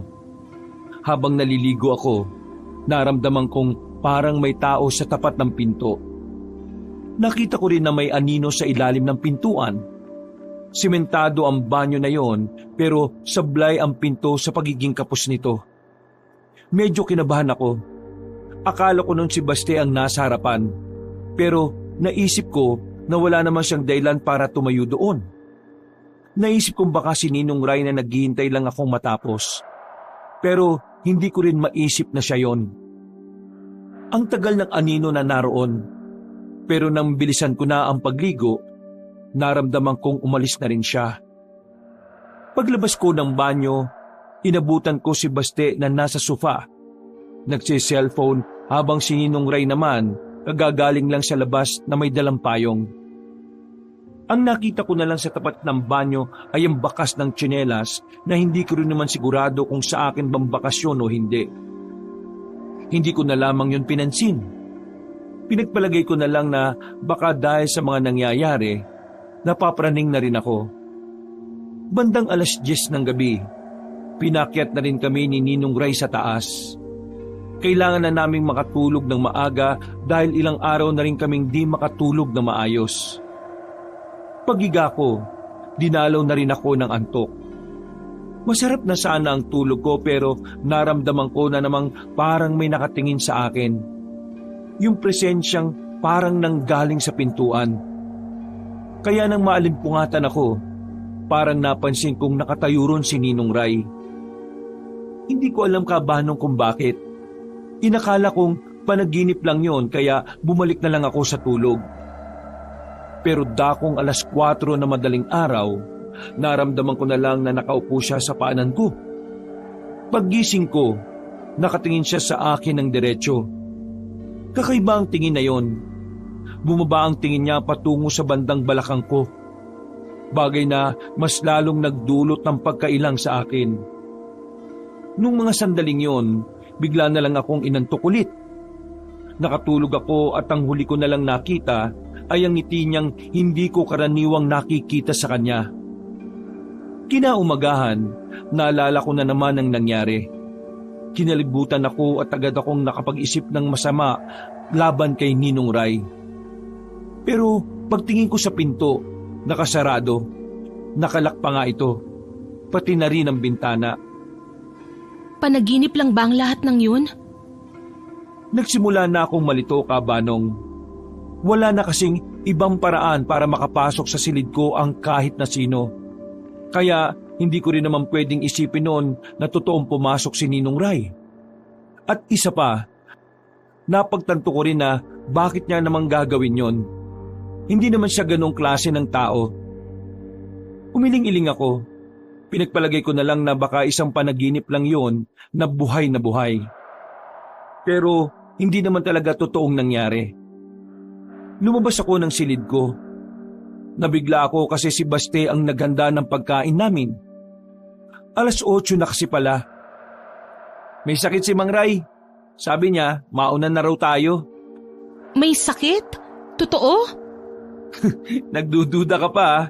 Kita mong naulanan yung matanda eh. Anong kala mo ron, kalabaw? Nagpapahinga siya sa kwarto niya. Tara, kumain na tayo. Naupo na lamang ako sa harapan ng lamesa. Dahil doon, mas lalo kong inisip na baka panaginip lang talaga na nakita ko si Ninong na nasa loob ng kwarto ko. Ayos ka lang ba? Namumutla ka na naman. Ayos lang ako. Sinong hindi mamumutla hindi naman ako naaarawan ng maayos. Malakas pa ang ulan ngayon. Medyo mahina na ang ulan. Kung tutusin, pwede na tayong umalis eh. Kaso, nagkasakit pa Ninong mo. Dami talagang hadlang no? Hindi ba tayo pwedeng umalis na lang na tayo lang? Huwag na tayo magpahatid. Hindi pwede. Alam mo naman si Papa, magagalit yun kay Ninong Ray kapag hinayaan lang tayong umalis. Isa pa, hindi ugali ni Ninong Ray na hindi niya hinahatid ang mga bisita niya. Kasi naman, nade-delay tayo eh. Makakaka-delay natin yan, makakuha ka na ng aswang dito. Sige ka. Hindi na ako nakapagsalita noon, Kabanong. Ang totoo, kinabahan din ako sa sinabi niya. Habang tumatagal kasi na naroon kami sa bahay ni Ninong Ray, pakiramdam ko lumalaki rin ang tsansa na makuha ko ng lalaking aswang. Lalo pat hindi pa naman nahahanap nila Logan ng aswang na yon. Sumapit na naman ang gabi. Ambon-ambon na lang ang meron sa labas. Pero may kalakasan pa rin ng kaunti ang hangin. Habang nagpapahinga si Ninong Ray sa loob, nasa sala lang kami. Nakikiramdam, naghihintay sa pagbabalik ni Logan. Naisara mo na ba lahat ng bintana? Oo, sureball na yon. Si Mang Ray ba, di natin gigisingin? Di pa kumakain yun eh. Ako nang aakyat. Susubukan kong painumin ng gamot. Pinuntahan ko ang kwarto ni Ninong Ray. Nakabukas ang pintuan kaya nakapasok ako kaagad. Inabutan ko siyang natutulog sa higaan niya. Aalis na sana ako para hindi siya maabala, pero bigla niya akong tinawag. Athena, Ninong, gising na pala kayo. Dadalhan ko po kayo ng pagkain para makainom po kayo ng gamot. hindi ko kailangan ng gamot. Ikaw. Ano po? Ang ibig ko sabihin, ikaw ang kailangan ko. Bagot na ako rito maghapon. Kailangan ko lang ng kausap. Pero dadalhan ko po muna kayo ng pagkain. Hindi na. Hindi naman pa ako nagugutom eh. Sigurado po ba kayo? Halika, lumapit ka. Dito ka sa gilid. Umupo ako sa gilid ng kama niya, Kabanong. Nagulat na lamang ako nang bigla niyang hawakan ng kamay ko. Pinisil niya pa yon. Nakaramdam ako ng pagkailang. Iha, nakakasakit na ako. Kaya kapag ako'y nawala, sa'yo ko iiwan lahat ng meron ako. Wala na rin naman akong mga anak. Ikaw na lang ang tinuturing kong pamilya ngayon. Pasimple kong inalis ang kamay ko sa kamay niya at nagsalita. Ninong naman kung magsalita kayo, para naman kayong mawawala na. Hindi hahanda ko lang ang sarili ko. Matanda na rin naman ako. Palay natin, may mga sakit na pala akong hindi natin alam. Kaya habang nandito ka pa at buhay pa ako, sinasabi ko na ito sa iyo. Hindi naman po ako deserving sa lahat ng meron ka, Ninong. Mas maganda siguro kung mapupunta yan sa mga nangangailangan. Pero mas maganda kung matagal pa kayong mabubuhay. Ang swerte talaga ng papa mo, ano? May mga anak siyang kagaya mo. Iha, pwede ba kitang mayakap? Kahit na medyo naiilang ako, umayag na lang din ako sa gusto niya. Naisip ko kasi na baka yun na makakapagpagaan ng kalooban niya. Maigpit ang pagkakayakap sa akin ni Ninong Ray. Talagang nagdikit ng sobrang dibdib naming dalawa. Noong mga sandaling yon, hindi ko alam kung tama bang makaramdam ako ng pagkailang. Pakiramdam ko kasi, hindi tamang nagdikit ang katawan namin lalo pat babae ako at lalaki siya. Tingin ko naman noon, wala namang masamang intensyon si Ninong Ray. Hindi rin naman ganoon ang pagkakakilala ko sa kanya, kaya kahit na hindi ako mapalagay, pinilit ko na lang na alisin sa isipan ko yon. Maraming salamat. Kahit na papano gumaan na rin ang pakiramdam ko. Sige po, kukunin ko lang po ang pagkain at gamot po ninyo. Nung mga sandaling yon, Kabanong, hindi ko alam kung Bakit nagdadalawang isip ako na makasama si Ninong Ray nang dalawa lang kami? Kaya mula nun, hindi na talaga ako pumayag na kami lang ang nasa bahay. Halos sumakit ang ulo ko. Dumagdag pa si Ninong Ray sa aswang na iniisip ko. Matapos makakain, nakatulog na rin si Ninong. At dahil sa takot, magkasama kami ni Baste sa iisang silid. Gising na gising kami. Sinusubukan naming kontakin si Logan. Pero kung kailan may signal, ring lang ng ring ang cellphone niya. Epal naman tong si Logan, no? Nag-cellphone pa, hindi naman ginagamit. Subukan mo lang ng subukan. Kailangan natin siya ngayon. O yan, 0 na naman ang signal. Ang birang lugar to, mundo yata to ng kawalan eh. Nawawala na kami ng pag-asa ng mga sandaling yon, Kabanong. Hindi na naman namin pwedeng asahan si Ninong Ray dahil nagpapahinga na siya. Mga ilang sandali lang, naramdaman na lang namin ang makakasunod na yabag ng paa sa bubong.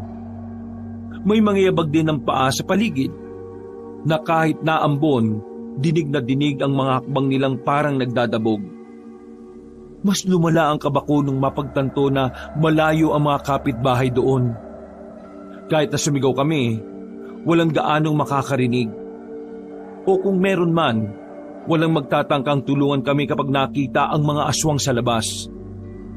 Hindi isa, hindi dalawa. Hindi ko mabilang kung ilang aswang ang nasa labas ng silipin ko sa bintana, Kabanong. Natataranta kong isinarado ang bintana. Maging si Basti rin ay bumakas na rin ang takot sa mukha niya. Hindi nagtagal, kumalabog na rin ang bintana. Para bang may kung sinong naroon na gusto yung buksan. Kaya naman dali-dali namin pinuntahan si Ninong Ray. Pero nung mga oras na yon, nakalak ang pintuan niya. Mukhang hindi niya rin kami naririnig. Lanyang buhay to. Nasaan na ba si Logan? Ang sabi niya, sasamahan niya tayo. Nang makita naming mabubuksan na ang bintana, Kabanong, isinarado namin ang kwarto at kinandado pa ang pinto. Bumaba na lamang kami sa sala. Dinig na dinig namin ang mga angil nila sa labas. Bagay na nakakapagpataas ng balahibo naming dalawa. Kumuha na ng tubo si Baste. Habang ako naman, dinampot ko ang kutsilyo na nakasabit sa dingding. Sabayan mo kong magdasal. Dasal? Anong magagawa ng dasal? Kaya ka pala hindi pinagpapala eh. Hindi ka marunong magdasal.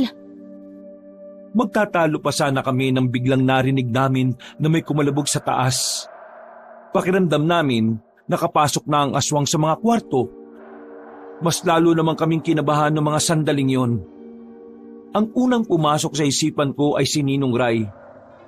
Sigurado kasing siya ang unang makikita ng mga aswang. Halos maiyak ako ng sobra sa pag-aalala. Lalo na nang marinig na namin ang pamilyar na boses ng lalaki. Hoy, babae! Akin ka lang! Hindi ka para sa kanya! Ako lang ang nararapat sa'yo! Ikaw magiging asawa ko! Kukunin kita ngayong gabi! Maya ka sa mukha mo, no? Hindi napatol ate ko sa pangit. Wala kayong magagawa kapag ako na ang nagdesisyon. Akin ka! Di ka pwede mapunta sa iba! Naintindihan mo? Lumakas ng lumakas ang kalabog ng katok nila sa sala. Umuuga na rin ang pintuan. Buti na lang din ay matitibay ang bintana kaya hindi kagad sila nakapasok. Maya-maya pa, naramdaman na lang namin na biglang nagkakagulo na sila sa labas. Hindi namin alam kung anong eksaktong nangyayari. Kaya nang silipin ko sila sa labas, nakita kong may isang aswang na pinag-iinitan nila. Hindi nila kaya ang aswang na yon dahil kahit gaano sila karami, hindi sila umuubra. Aswang laban sa aswang? Ganda mo talaga, te. Pinag-aagawan ka ng mga aswang. Umayos ka nga, hindi ako nakikipagbiruan. Ang mabuti pa, umakyat tayo ulit sa taas. Kailangan nating maisama si Ninong Ray sa pag-alis natin. Hayaan natin silang magpatayan sa labas. Pag-akyat namin sa taas, hindi naman namin mabuksan ang pinto ni Ninong. Kaya ang ginawa ni Baste, pinukpok niya ng pinukpok ang doorknob. Hanggang sa masira na niya yon. Pagpasok namin sa loob ng kwarto, laking pagtataka namin nang wala na si Ninong doon. Pero nakita naming nakabukas na ang bintana. Kinuha na yata siya ng aswang, te. Kailangan na nating umalis. Diyan tayo dadaan? Wala naman tayong choice eh. Sige na, mauna ka na. Kinuha niya ang kumot sa kama. Pinagdugtong-dugtong niya yon at itinali sa haligi ng bahay.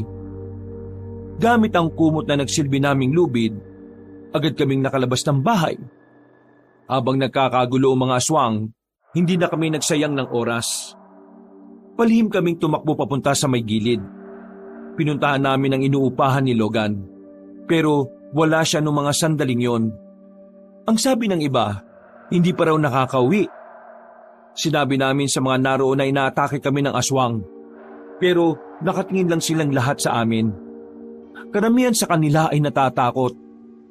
Kaya wala rin naman kaming naasahang tulong mula sa kanila. Hindi rin naman kami makapasok sa kwarto ni Logan dahil nakasarado. Kaya ang nangyari, lumabas na naman kami. Kahit malakas-lakas ang hangin at may panakanakang ambon, hindi na namin yun inintindi pa. Ang mahalaga na lamang sa amin ay makalayo at makatakas. Lumiko kami sa isang kanto at sa hindi inaasahang pagkakataon, kamuntikan na kaming mabangga ng tricycle na nakasalubong namin. Manong, pakiusap, tulungan niyo kami! Pakiusap! Bakit? Ano bang nangyayari sa inyong dalawa? Hindi po kayo maniniwala pero inaatake po ng aswang ang bahay namin ngayon. Gusto po nila akong kunin. Please, tulungan niyo kami! Sumakit na kayo, bilisan niya! Agad-agad kaming pumasok sa loob ng tricycle. Nakakita pa kami ng bakas ng dugo roon pero hindi namin yun inintindi pa. Ang iniisip namin ay ang kaligtasan namin. Nang makalayo na kami sa barangay, nakahinga na rin kami ng maluwag. Dinala kami ng driver sa kabilang barangay lang. Tumigil na kami sa tapat ng isang bakuran. Wag na kayo mag-alala. Ligtas na kayo rito. Walang makakalapit na aswang. Maraming salamat po sa tulong ninyo. Kung di dahil sa inyo, baka wala na po kami. Tungkulin ko talaga na iligtas sa mga tao mula sa mga aswang. Kaya, di nyo kailangang magpasalamat sa akin. Bakit po? Ano po ba kayo? Isa akong albularyo. At isa rin naman akong manunugis. Tawagin nyo na lang ako sa pangalang Mang Esteban. Halika, pumasok kayo sa bahay ko, dali, maambon pa. Pagpasok namin sa bahay ni Mang Esteban, nabigla kami nang makita namin si Logan na naroon. May malay siya pero hindi makabangon. Sugatan ng ibang parte ng katawan. Logan? Mukhang magkakilala pala kaya. Nakita ko ang lalaking yan na sugatan. Inuna ko siyang kunin kaysa labanan ng mga aswang. Tingin ko, yung mga aswang na sinasabi ninyo ay ang mga aswang na umatake sa kanya. Mabuti naman at nasa maayos kayong kalagayan. Pero si Ninong Ray, tingin ko kinuha siya ng mga aswang. Ano? Natutulog lang siya sa kwarto niya kasi may sakit siya ngayon. Tapos, nagulat na lang kami nang mabuksan namin yung pinto ng kwarto niya. Wala na siya dun sa loob. Tapos, ang nakakapagtaka pa, naglalaban yung mga aswang. May isang aswang na pinagtutulungan nila. Yun ang dahilan kung bakit kami nakaalis. May tumulong sa inyong aswang? Hindi. Ang tingin namin, pinag-aagawan nila ako. Wow, ate! Iba ka! Kinurot ko na lang si Baste para sumeryoso na siya. Napaisip din si Logan. Habang si Mang Esteban naman ay tahimik lang na nakasandal sa gilid. Muli kong tiningnan si Logan. Sa lagay niya, tingin ko ay maraming dumumog sa kanyang aswang. Nakaramdam na ako ng awa. Pakiramdam ko tuloy nung mga sandaling yon ay kasalanan ko kung bakit siya muntikan ng mamatay. Pasensya ka na. Kasalanan ko kung bakit ka nagkaganyan. Hindi, wala kang kasalanan. Ginagawa ko lang kung anong trabaho ng isang manunugis. Kagaya ni Mang Esteban, tungkulin kong protektahan ng mga tao kahit walang kapalit. Sa baliwala kayo sa hindi. Ang buhay namin ay matagal lang nakaalay para sa mga tao. Ganon ang kapalaran namin mula nang tanggapin namin ang pagiging manunugis. Kung ganun pala, kayo lang din ang makakatulong sa amin para makalis kami rito? Hindi tayo pwedeng umalis ng basta-basta hanggat hindi natin nalalaman kung ano nangyari kay Ninong. Ano bang gusto mo? Mag-stay pa rin tayo kahit kitang-kita naman na nasa panganib na ang buhay natin. Ate, nagpunta tayo rito para maging masaya ang bakasyon natin. Ibang adventure na ito eh. Mahiya ka nga sa sinasabi mo. Kawawa naman yung tao kapag iniwan natin nang wala man lang tumutulong sa kanya. Tandaan mo, parang ama na rin natin siya. Kaya dapat bago tayo umalis, mahanap natin siya.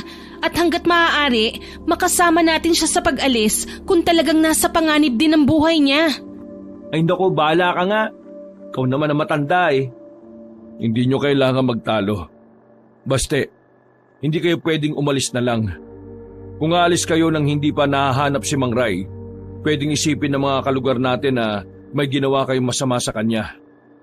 Kilalang tao si Mang Ray sa atin, kaya magiging laman kayo ng usapan.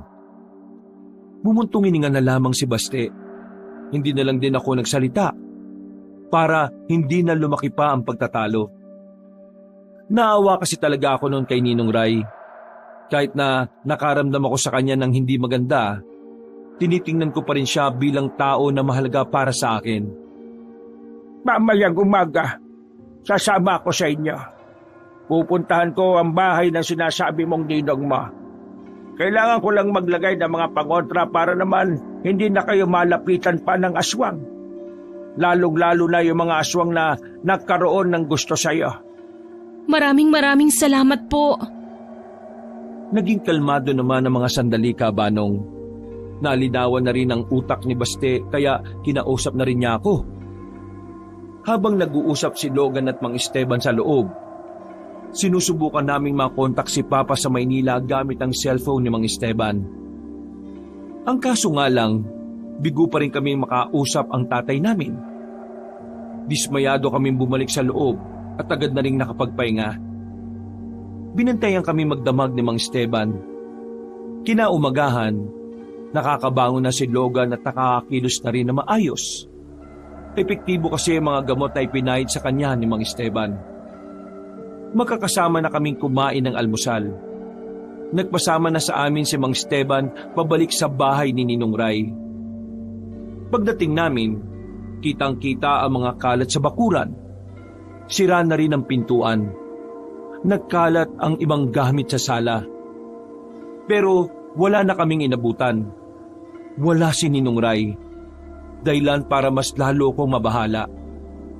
Parang bigla ko na lang naisip na hindi rin kami dapat manatili roon. Ilalagay ko na mga pangontra. Sa pamamagitan nito, hindi na makakapasok ang mga aswang sa bahay ninyo. Totoo po bang effective yan? Ilang beses ko na itong ginagawa. Kadalasan, ginagamit ko ito kapag may aswang na malakas. Epektibo ito. Malalaman nyo lang yan mamaya na kapag bumalik sila, hindi na sila makakapasok. Pero pansamantala lang ito. Tatagal lang ang mahigit 1 araw ang epekto nito. Ibig sabihin, 1 araw lang din natin pwedeng hintayin ang ninong mo, iha. Tumango na lamang ako, Kabanong. Para sa akin ay malaking proteksyon na rin ang mga pangontra na yon kahit na papano. Tinulungan pa namin si Mang Esteban na ilagay ang mga natitirang pangontra. Nang matapos na namin yon, ay nagpasya siya na sasamahan niya kami. Gusto niya kasing makita ang mga aswang na sinasabi namin. Magdamag lang kaming nasa bahay. Maghapon din kaming naghintay sa paglitaw ni Ninong Ray. Pero mag-aalas 6 na ay hindi pa rin siya dumarating. May nararamdaman akong kakaiba sa bahay na ito. Pero hindi ko lang matukoy kung ano. Papaanong kakaiba, Manong? Parang may mali eh. Parang may mabigat na enerhiya na parang wala. Alam mo yung pakiramdam na para kang kinakabahan na hindi mo naman maintindihan kung saan nagmumula. Ang totoo po niyan, mula nang manggulo ang mga aswang, parang ganun na rin po ang nararamdaman ko. Siya nga pala. Kapag wala pa rin ang hinihintay natin hanggang alas 12 ng gabi, gusto kong pumasok na muna kayo sa kwarto. Paano naman kayo? Huwag niyo akong intindihin. Ginagawa ko na lang na sparring ang pakikipaglaban sa mga aswang. Ayos Yabang din ito, no? Nanahimik na muna kami sa sala matapos naming linisan ng mga kalat. Nakailang beses na kaming timpla ng kape nang dahil sa kaba. Pagtingin namin sa orasan, mag-aalas 9 na. Akala namin noon ay hindi na namin masisilayan si Ninong Ray. Pero nang mapasilip kami sa labas, nakita namin siyang pumasok sa gate namin. Sinalubong na namin siya sa bakuran dahil iika-ika siya kung maglakad. Ninong! Hinawakan agad ako ni Ninong Ray sa kamay. At sa hindi malamang dahilan, nakaramdam na naman ako ng pagkailang sa kanya. Pero hindi ko na lamang pinahalata kay Baste. Buti naman at nakaligtas kayo. Ayos lang po ba kayo, Ninong? Kinuha nila ako. Pero buti na lang, may mga manunugis na napadaan. Sila ang tumulong sa akin. Tingin ko, kasama sila ni Logan eh. Teka, nasaan ba si Logan? Bakit wala siya kagabi? Magsasalita pa sana si Baste, pero bigla na lamang lumaki ang patak ng ulan. Nagmamadali kami makapasok sa bahay. Pero nagtaka kami kasi biglang naiwan si Ninong sa labas. Bigla niyang binawi ang hakbang niya papasok ng bahay. At ang mukha niya ay parabang nababahala, natatakot at tensyonado. Ninong, tara na! Mababasa na kayo ng ulan dyan! Alalayan ko na ho kayo, hindi na! Hindi niya kailangan ng alalay. Hindi niya talaga kayang sumama sa atin. Sino ka ba? Anong ginawa mo? Ikaw ang dapat kong tanungin. Sino ka ba at ano ang gusto mong mangyari? Teka. Mag-aaway ba kayong dalawa? Mang Ray, halika na kasi. Nababasa ka na dyan. Ikaw din ang bumuko sa sarili mong lihim, pare. Alam ko na kung ano ka. Kahit kailan, mga hadlang talaga mga katulad mo sa mga gusto kong gawin. Pasensya ka na. Hindi ka magaling magpanggap eh. Bigla na lamang may kinuwang patalim si Mang Esteban. Sa bilis ng mga pangyayari, hindi na namin naawat si Mang Esteban. Binato niya ang maliit na kutsilyo kay Ninong Ray. Nagulat naman kami nang makita kung gaano kabilis na nakailag si Ninong. Hinugot naman ni Mang Esteban ang kanyang katana. Lumabas si Mang Esteban pero nagmamadaling tumakbo paalis si Ninong Ray.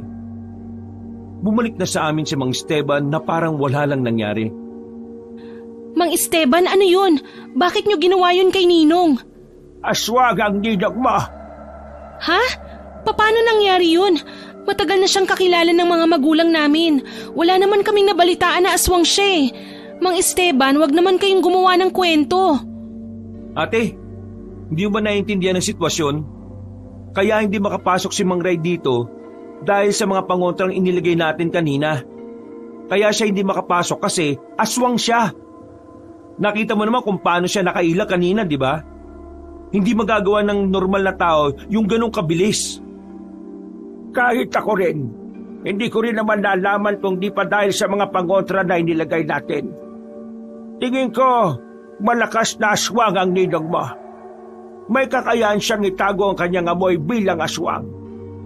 Yun sigurong dahilan kung bakit hindi alam ng mga magulang mo kung ano ba talaga siya. Ate, naalala mo ba yung kwento ni Papa bago tayo umalis? Yung araw ng binyag mo? Hindi pumasok ng simbahan si Mang Ray. What if wala talaga siyang kausap sa labas? What if hindi niya rin talaga kayang pumasok ng simbahan kasi aswang nga siya? Sumakit na lamang ang sentido ko nang mapagtanto ang mga bagay na yon, Kabanong. Hindi ako makapaniwala sa mga revelasyon.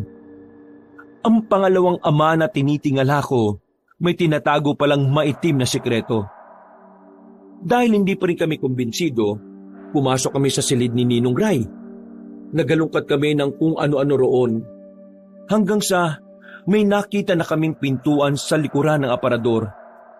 Papunta yun sa dulong silid na ayaw ni Ninong na pasukan. Na ayaw ni Ninong na pasukan namin. Nang magkailaw sa loob ng silid na yon, nakita ko roon ang mga larawan ko na nakadikit sa mga dingding. Larawan ko mula binyag, elementary, high school at hanggang sa college. Meron din akong larawan doon habang katatapos ko lang maligo. Marami pa akong picture na hindi ko alam na palim niya palang ginagawa. Malinaw na ang dahilan kung itinatago niya ang tungkol sa pagiging aswang niya. Bata ka pa lang, plano na talaga niya ito. Iha, ikaw ang balak niyang dalhin sa altar ng mga aswang. Teka. Ano naman yun? Ang mga aswang ay naghahanap ng mapapangasawa nilang tao at aanakan. Pero bago yun, kailangan meron silang maiharap sa altar ng mga aswang. Sa mga tao, kasal ang tawag doon. Ang mga aswang, isa lang ang iniibig nila. Kapag may natipuan sila, hanggang kamatayan nila ay yun na ang mamahalin nila.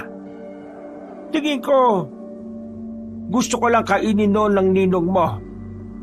Pero nagbago siguro ang pananaw niya nang makita ka niya. Kaya mula noon, nagtiis siya ng maraming taon para hintayin ang tamang panahon. At ang panahon na yon ay ang malawakang kasalan ng mga aswang. Kaya ba hayok na hayok ang mga aswang ngayon na makahanap ng babae kasi dapat may maiharap sila sa altar nila? Tama ka dyan. Kaya sila nagmamadali dahil nalalapit na ang itinakdang araw na yon. Kasalang bayan ang tawag noon sa tao. Malawakang kasalan naman ang tawag sa kanila. Kaya naman, lahat ng pinakita niya sa inyo, lahat yon ay hindi totoo. Ginagawa niya lang yon para hindi niyo siya pag-isipan ng masama. Sa madaling sabi, kahit na kailan, hindi siya naging mabuti sa inyo. Dahil lahat ng ginawa niya, sisingilin niya balang araw. At ikaw ang kabayaran, iha. Nanlabig ang palad ko ng mga sandaling yon. Hindi kasi ako makapaniwala. Windang na windang ako sa mga nalaman ko, Kabanong. Habang tumatagal, napagtagpi-tagpi ko na ang lahat ng mga pangyayari. Yung taong sa harapan ng banyo ay siya. Yung nakapasok siya sa kwarto ko, hindi yung panaginip. Totoong nangyari yon. Kaya pala, bigla na lang siya naging madikit sa akin. Kaya pala nag-iba na ang paraan niya ng pagtingin. Lahat ng yon ay may mali siya. May pagnanasa at madilim na pagpapantasya. Gusto kong masok ka sa mga nalaman ko, Kabanong. Hindi ko kayang isipin ng tinuring kong pangalawang ama ay gano'n ang iniisip sa akin.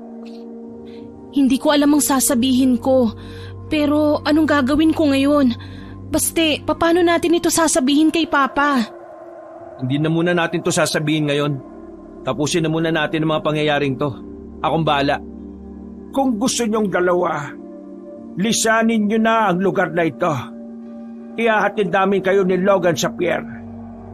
Hindi tayo makakapag-eroplano dahil hindi pinapayagang makabiyahe dahil sa sama ng panahon ngayon. Pero sa dagat, may ilang barko na ang pinapayagan. Umalis na rin kaming tatlo sa bahay na yon. Kinuha na rin namin ang mga gamit namin. Wala na akong daylan para manatili pa roon. Kinikilabutan ako sa ideyang aswang pala ang ninong ko. At higit sa lahat, isa siyang manyakis. Nagtungo na muna kami sa bahay ni Mang Esteban. Ayon sa kanya, kinabukasan pa ng hapon pwede kaming umalis. Kailangan pa rin kasi niyang pakiusapan ng kakilala niya. Kaya naman, minabuti nilang dalawa ni Logan na doon na muna kami. Kampante naman silang hindi kami masusundan ng mga aswang doon. Hindi ko rin naramdaman na aswang pala si Mang Ray. Ang tagal na namin magkakilala. Kagaya ng sinabi ko, kakaibang aswang ang matandang yon. Kahit ako, hindi ko pa rin matukoy kung ano ba talaga siya. Ate, ayos ka lang? Mukha ba akong ayos lang? Matapos kong malaman ng lahat-lahat na mula pagkabata ko, siya yung pinakamabait na ninong para sa akin. Tapos malalaman kong aswang siya na may pagnanasa siya sa akin, ayos lang ako? Ikaw naman kasi baste eh. Yung tanong mo pang tanga eh. Manahimik ka nga dyan, usapang magkadugo to ah. kuruting ko sugat mo eh. Isipin mo na lang, Iha, na mas maganda nang malaman mo ang totoo kesa naman mahuli na ang lahat. Maraming salamat sa tulong nyo, Mang Esteban, pati na rin sa'yo, Logan. Kapag nakabalik na kami ng Maynila, ano nang gagawin nyo? Papatayin namin si Mang Ray, pati na rin yung isang aswang na nagkakagusto sa ate mo. Kung pareho kasi silang mabubuhay, malaki ang tsansa na sundan lang nila kayo sa Maynila. May alam ako na paraan para mas mapadali ang trabaho. Kailangang hindi makatunog ang dalawa na nakaalis na kayo. Pero gagamitin namin ang pangalan mo para pag-awayin yung dalawang aswang. Maniwala naman kaya sila sa inyo? May isang ugali ang mga aswang na talagang hindi mawawala sa kanila. Yun ay ang pagiging tanga nila kapag meron silang gustong makuha. Napangiti na lamang si Mang Esteban. Noong mga sandaling yon, kinalma ko na rin ang sarili ko. Pero kahit na ganoon ka, Banong, naglalaro pa rin talaga sa utak ko ang lahat ng mga nangyayari. Bumuntong hininga na lamang ako. Pinagdasal ko na lang sana umayon sa amin ang lahat. Kinabukasan ng hapon, naganda na rin kami ni Baste. Ginamit namin ang tricycle ni Mang Esteban para makaalis at makarating sa pier. Nakausap na kasi niya ang kakilala niya roon at pinayagan na isabay kami papuntang Maynila. Buong akala ko noon ay magiging maayos at swabe na ang pag-alis namin. Akala ko wala na kaming dapat intindihin pa, kundi ang kung papaano sabihin sa magulang namin ang tungkol kay Ninong. Pero habang nasa biyahe kami, napagtanto na lamang namin na inaabangan lang pala kami ng mga aswang sa mga daan. Parang alam na alam nila na aalis kami nung hapon na yon. Dakong alas 5, nakita na lang namin na may mga tumatakbo na sa likuran. Kahit bilisan ni Mang Esteban ang pagpapatakbo, wala namang nagbabago sa bilis namin. Luma na kasi ang tricycle at anumang oras, maabutan na rin kami ng mga aswang. Itinigil ni Mang Esteban ang tricycle. Ikaw, marunong ka bang magmaneho ng tricycle? Mauna na kayo ng ate mo sa pier. Kami lang bahala rito ni Logan. Hindi ako marunong magmaneho niyan eh. Bait nga, hindi ako marunong eh. Ay, pambihira. Anong klaseng tao ka ba? Sa likod lang kayong dalawa ah. Baste, gamitin mo yung tubo. Ikaw ang bahala sa ate mo. Kaming bahala sa mga aswang. Mabilis ang tibok ng puso ko noon, Kabanong. Kahit na gusto kong tumulong, pero wala naman din akong magawa. Bukod sa mahina ako, wala rin naman akong alam kung papaano pumatay ng aswang. Kaya naman, sumiksik na lamang ako sa tabi ni Baste. Habang si Mang Esteban at Logan naman ay sinimulan na rin ang pakikipaglaban sa mga aswang. Kitang-kita ko kung papaanong ginagawa nila ang lahat para lang maprotektahan kami. Sugatan na si Mang Esteban, pero nanatili pa rin itong nakatindig. Si Logan naman, dumudugo na naman ang mga sugat niyang nakabenda. Mga lintik kayong aswang kayo! Nakahinga ako ng maluwag nang mapaslan na nila ang 7 aswang na yon. Pero sa kasamaang palad, hindi na gumagana ang makina ng tricycle. Masyado kasi itong napuwersa nang pilitin ni Mang Esteban na magpatakbo ng mabilis. Naku, sino kayang may balat sa puwet? Wala tayong magagawa. Kailangan nating maglakad. Pero Mang Esteban, saan tayo pwedeng dumaan? Madali nila tayo makikita kung dito tayo sa kalsada. Gigilid na muna tayo at magtatago. Maghihintay tayo ng may dadaang sasakyan. Tara, tulungan niyo ako. Igigitna natin ang tricycle para siguradong hihinto ang kung sino mang mapapadaan. Bukod sa tricycle, pinambara na rin namin ang mga bangkay ng mga aswang. Pagkatapos, agad kaming pumunta sa sulok at nagtago sa likod ng mga makakapal na halaman. Halos 1 oras din kaming nagtiyaga. Nilalamok na kami pero wala namang napapadaan na sasakyan. Maaga pa pero bakit walang dumadaan dito? Malas ka talaga siguro tayo. Pero sige, maghintay pa rin tayo. Mukhang hindi na dapat tayo maghintay. Nakita na lang namin na may mga kalalakihan ang naglalakad. Ayon kay Mang Esteban, ang mga yon ay mga aswang. Dahan-dahan sana silang aalis, pero sa hindi inaasahang pagkakataon, biglang tumunog ang daladalang cellphone ni Mang Esteban. Napakamot na lang siya sa ulo. Kung kailan nasa alanganin sa kapatkutunog, pahamak tong cellphone na to, ha? Nang ibalik namin sa kanila ang aming mga tingin, nakita naming nakatingin na rin ang mga yon sa amin. Walang sinayang na pagkakataon ng mga nilalang na yon. Nagmamadaling lumapit ang mga aswang sa amin. Takbo na! Takbo! Kumaripas kami ng takbo at agad din namang sumunod ang mga nilalang.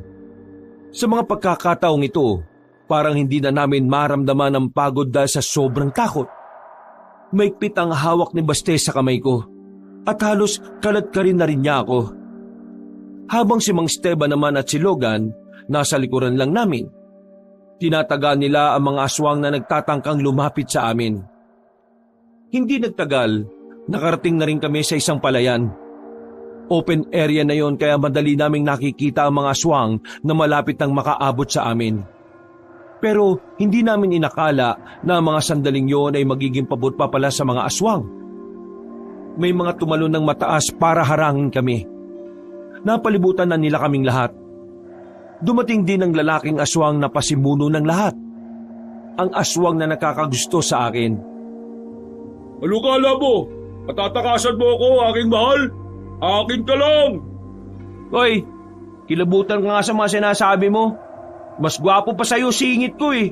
Kadiri ka. Kapatid mo ba ang lalaking to, mahal ko?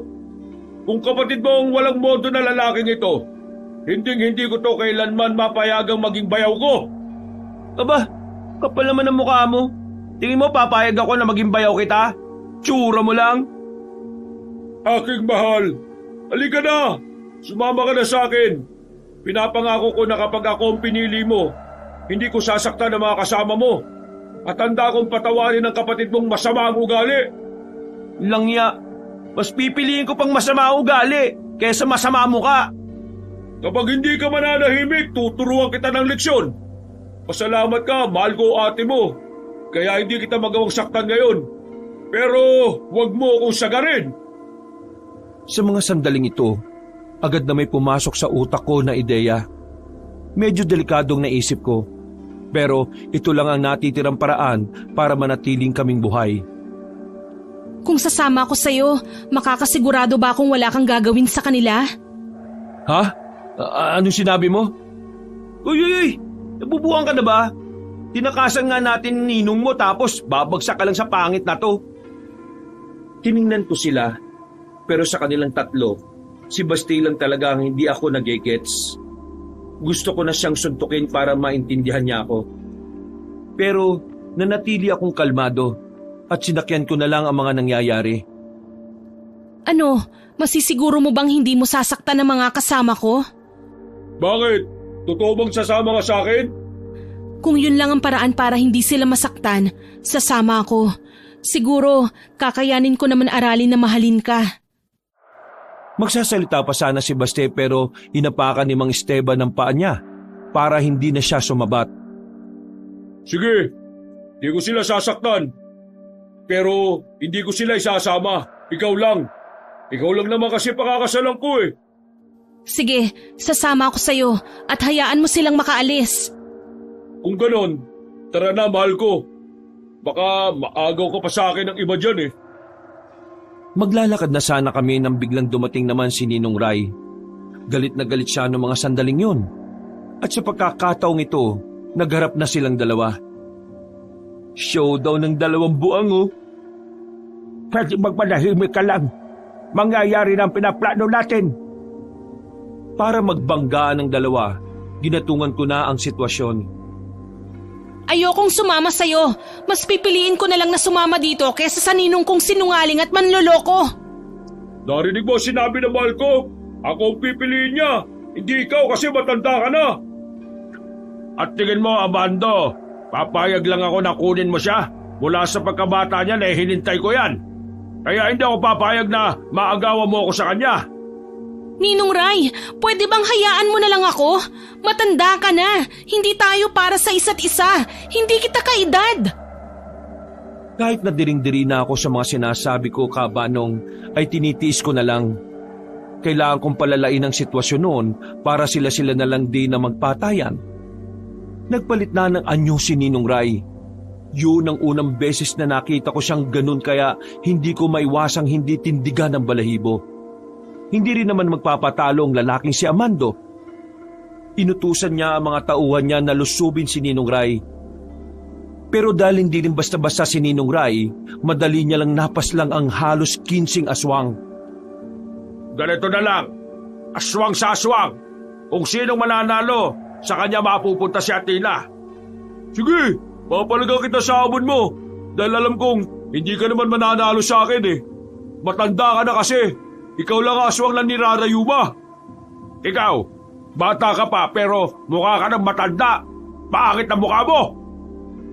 Nagkasagupaan na ang mga yun. Sinamantala na namin ang pagkakataon. Tumakbo na kami ng mabilis habang nagpapatayan sila. Agad kaming nakalayo.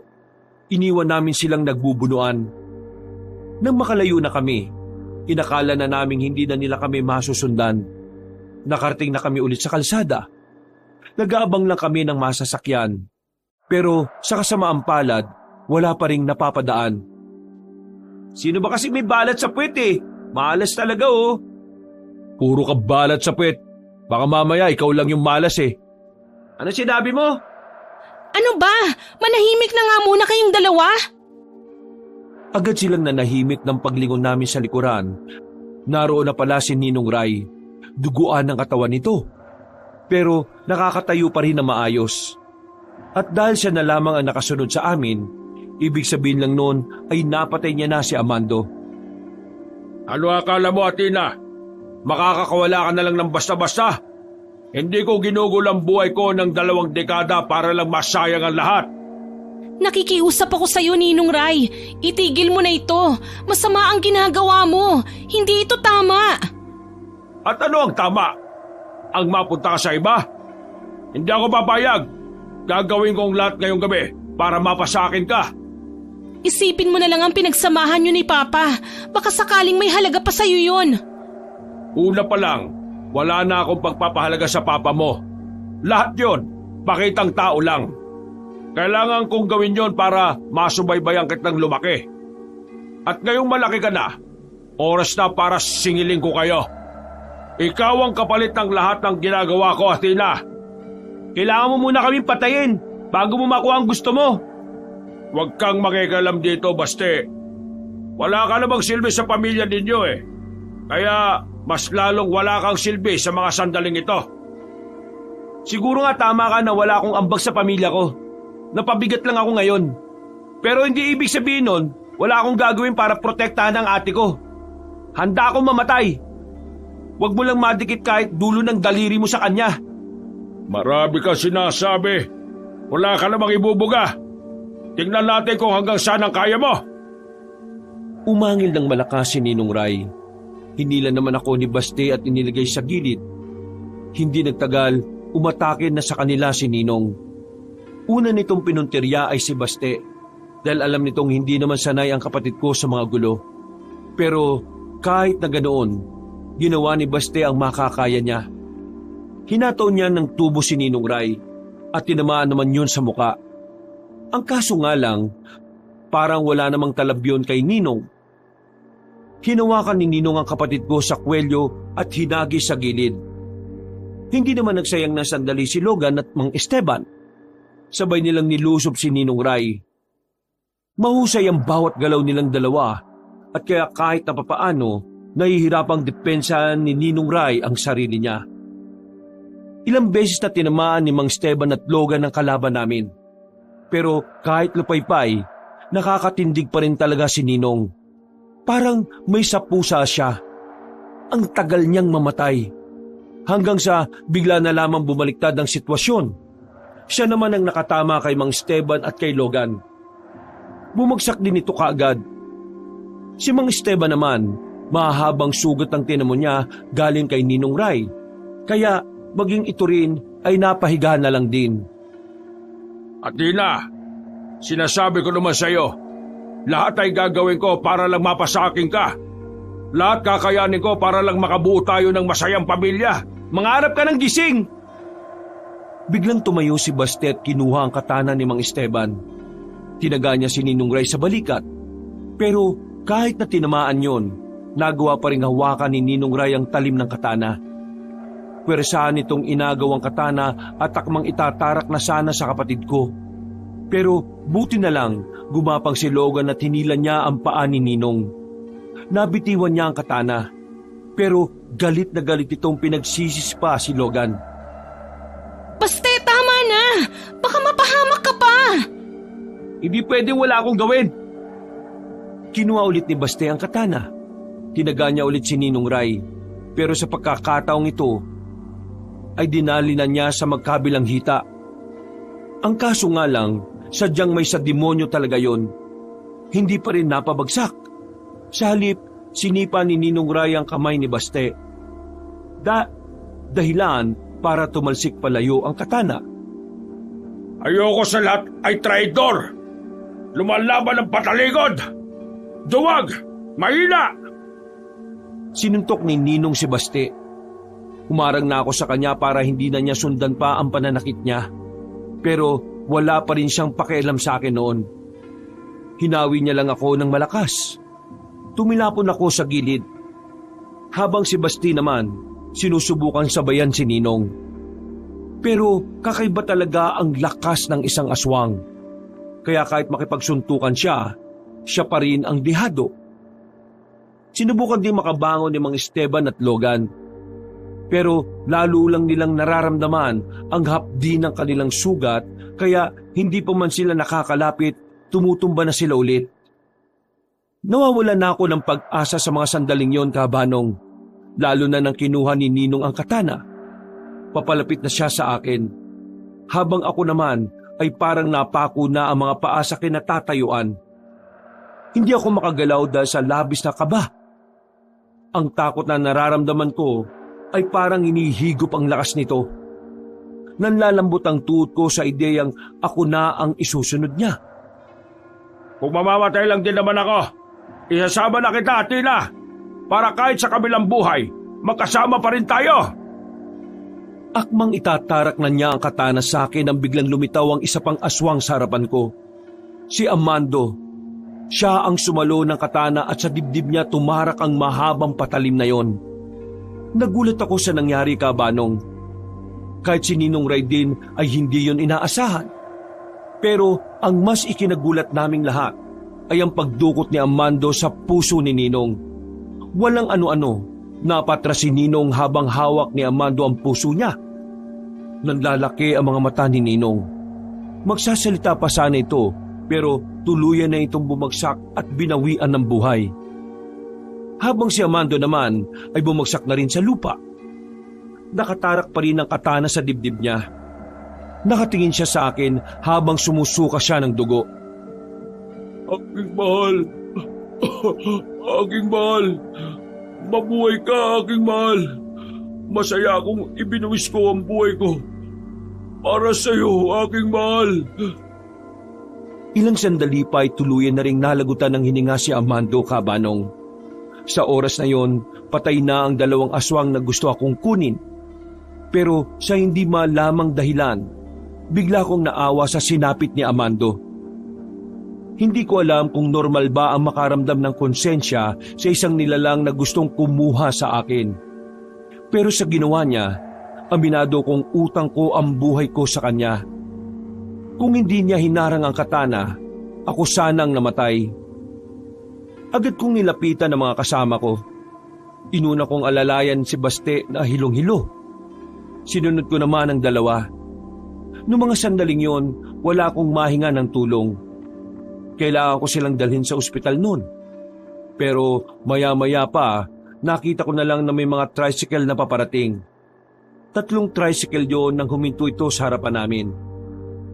Dito na namin napagtanto na mga kasamaan pala ni Mang Esteban yon. Agad nila kaming isinakay at dali-daling lumarga patungo sa pagamutan.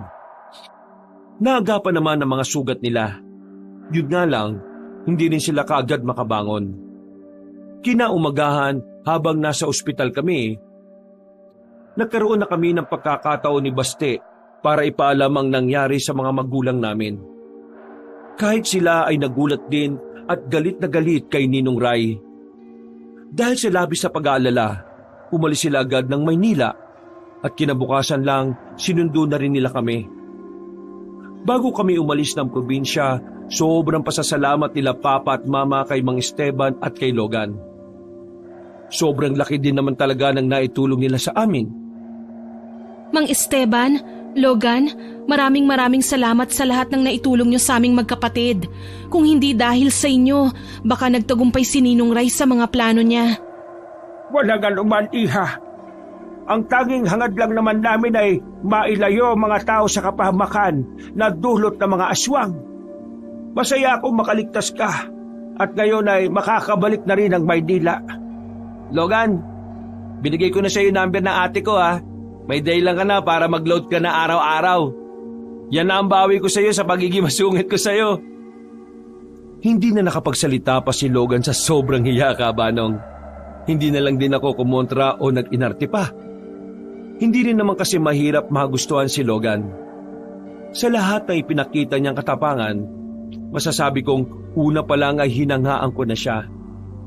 Ganun pa man, kailangan pa rin namin bumalik sa Maynila.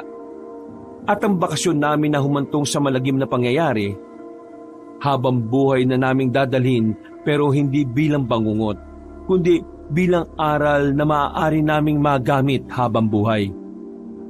Nang makauwi kami ng Maynila, nabalitaan namin na sinunog pala nila ang bangkay ng mga aswang. At mula noon, wala ng aswang ang namataan sa mga barangay sa probinsyang yon. Wakas.